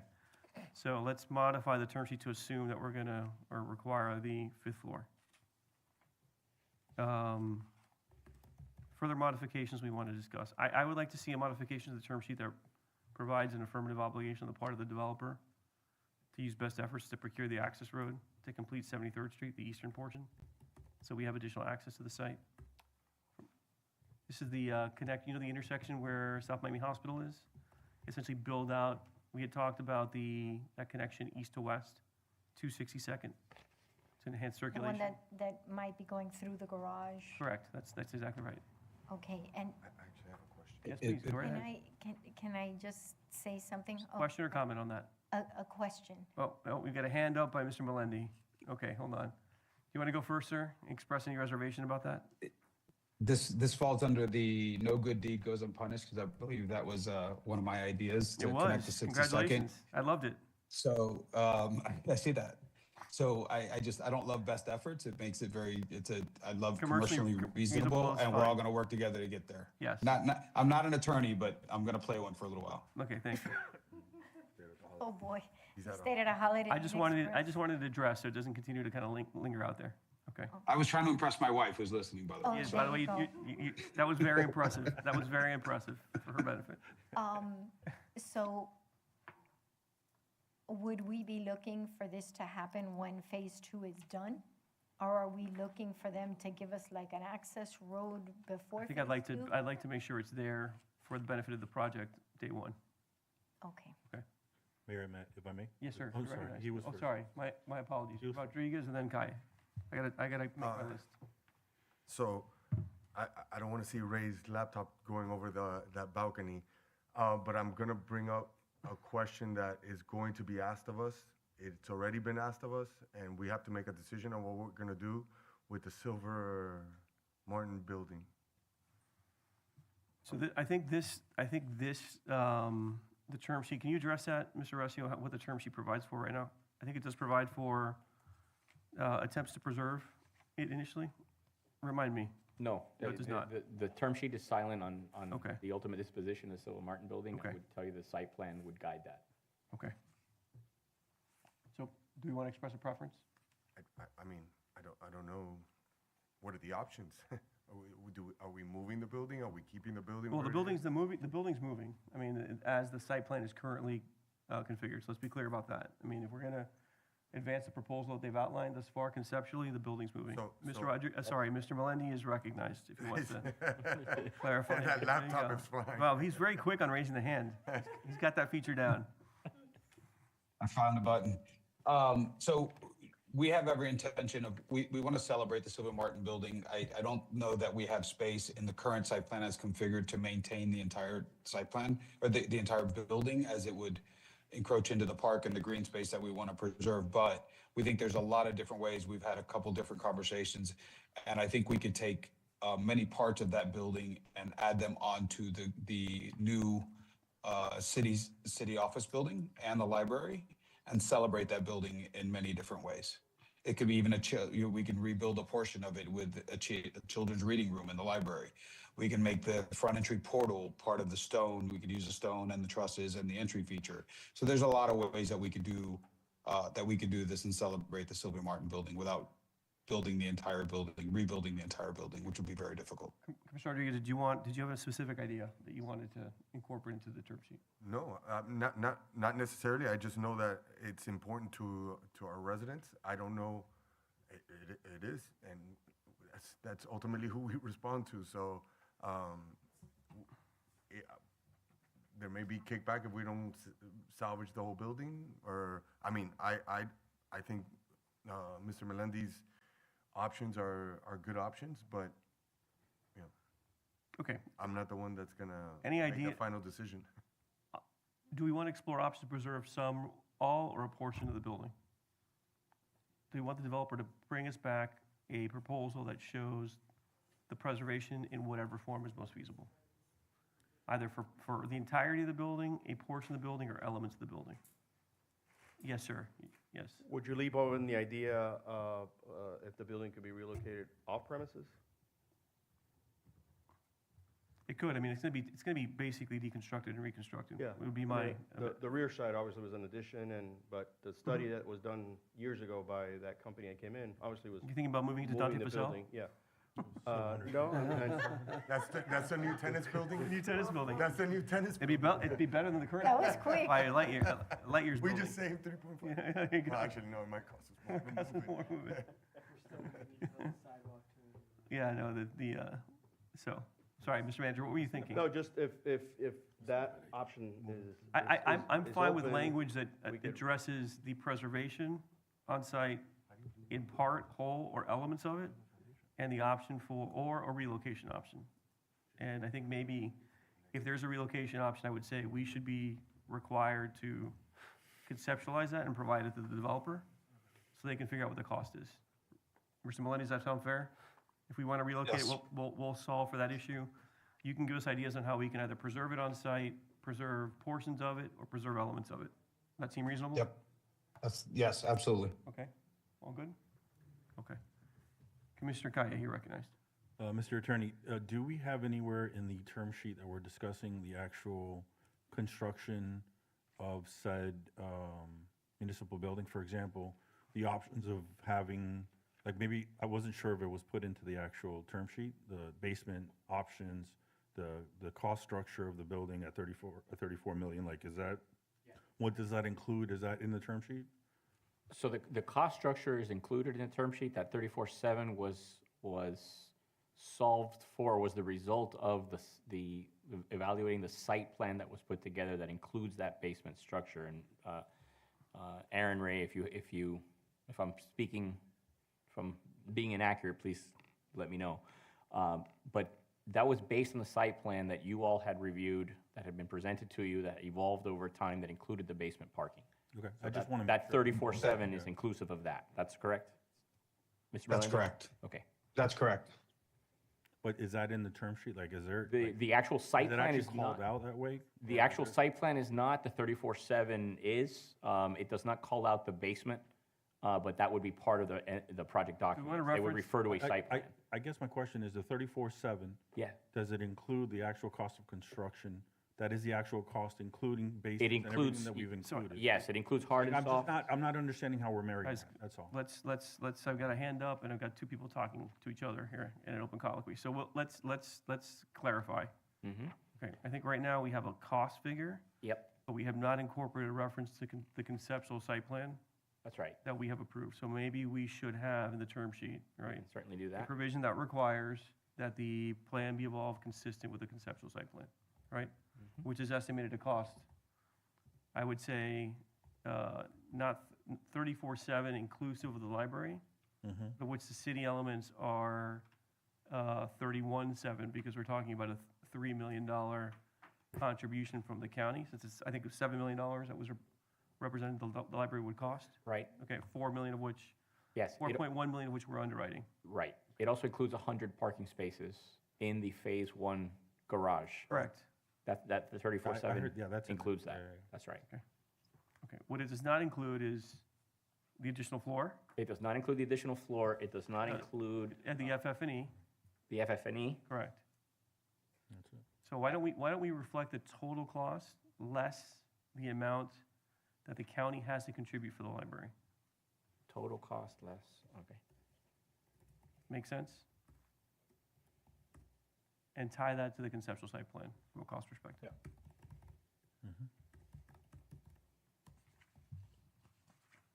Okay, thank you for the question. Further questions or comments as to modifications?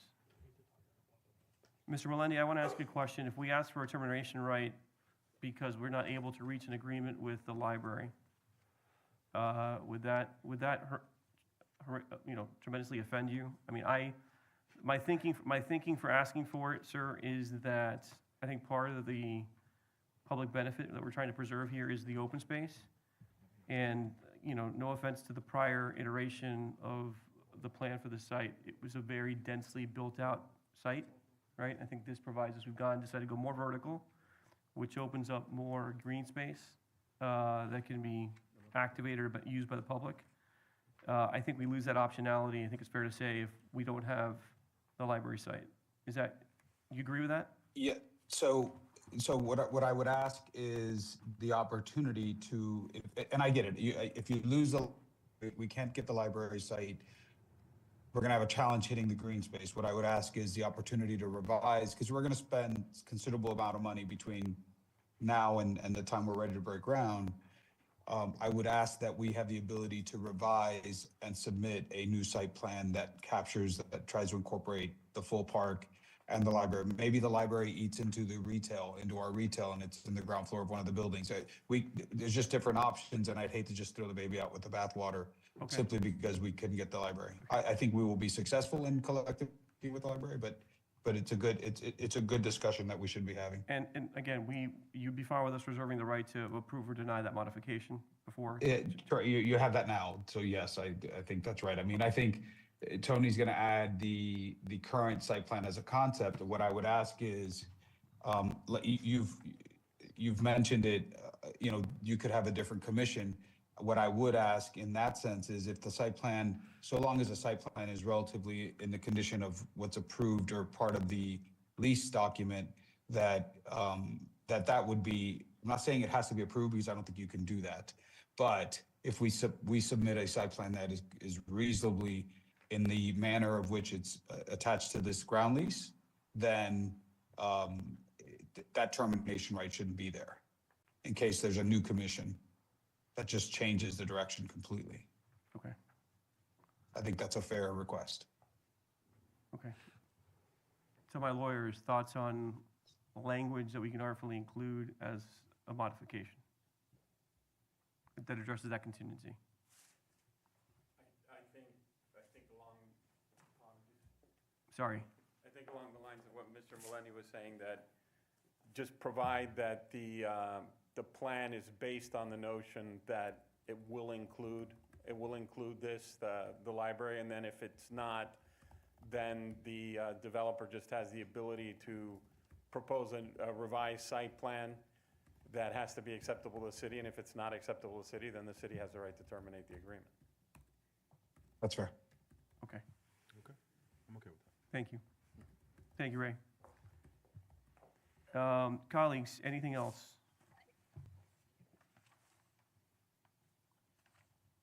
Okay, it looks like we have 4 folks that are for leasing.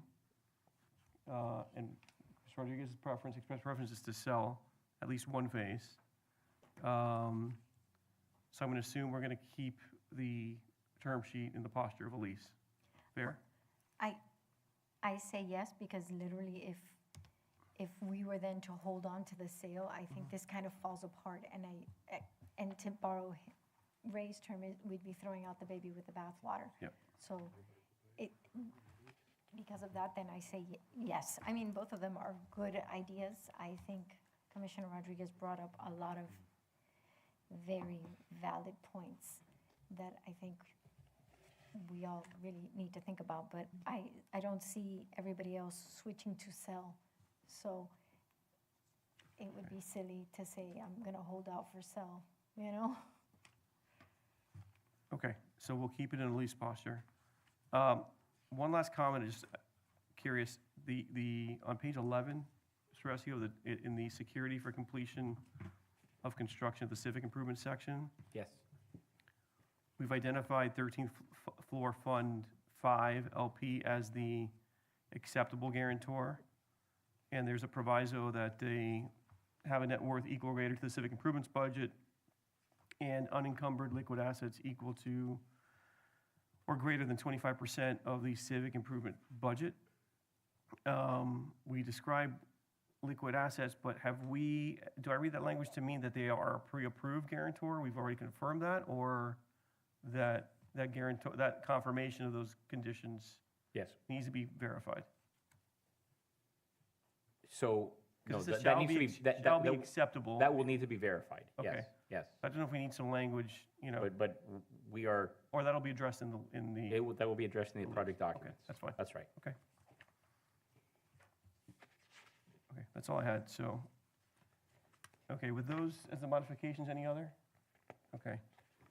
So, Mr. Rescio, just before we entertain a motion, can you Yep. read back the modifications? Absolutely. So the first is, we're going to make a modification to the library parcel itself, that it is, as opposed to the premises may be expanded to include, it would say that something along the lines of the premises include.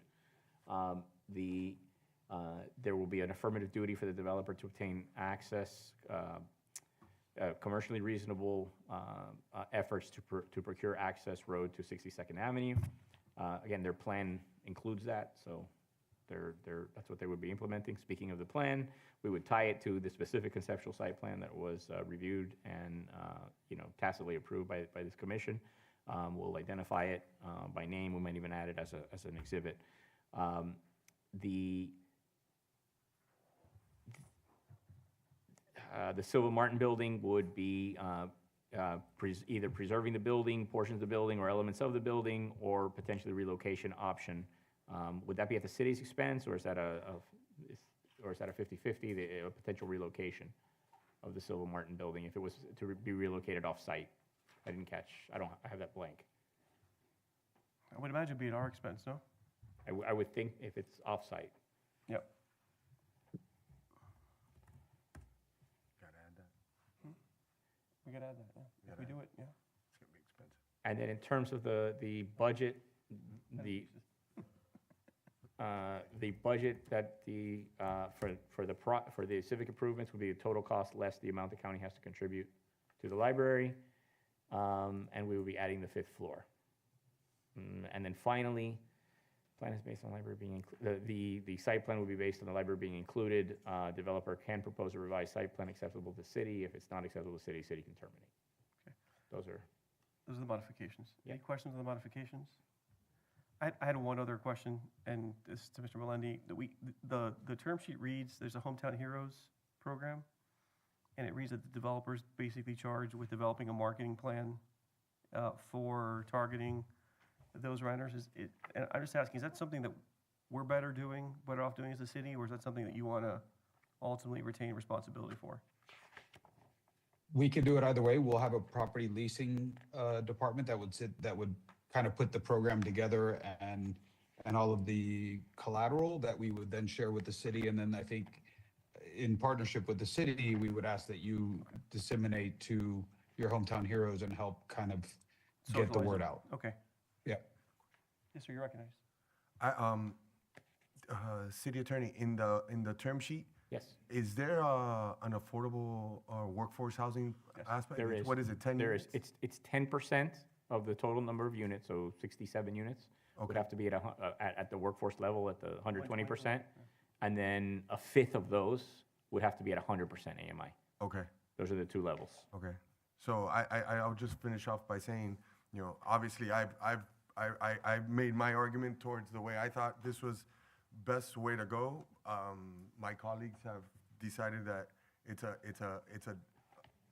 the lease is the better option for the city. So, my anniversary gift to Mr. Melendi, because I know it was important for him to get a unanimous vote, I'll support the lease to give him his unanimous vote.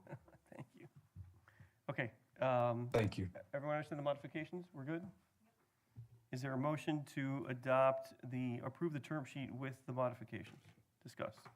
I'll move it. Is there a second? I'll second. Okay, so we have a motion by Commissioner Kai, a second by Vice Mayor Corey. Madam Clerk, if you can call the roll, please. Yes, Commissioner Kaye, Yes. Commissioner Rodriguez, Yes. Commissioner Bonish, Yes. Vice Mayor Corey, Yes. Mayor Fernandez. Yes. Item passes as amended 5-0. Thank you. Let's get cracking on the documents. Thank you, everyone. With that, Thank you. seeing no further business before this commission, we stand adjourned. Mr. Melendi, to you and your wife, happy anniversary again. Thanks for being on. Thank you, guys. Thank you.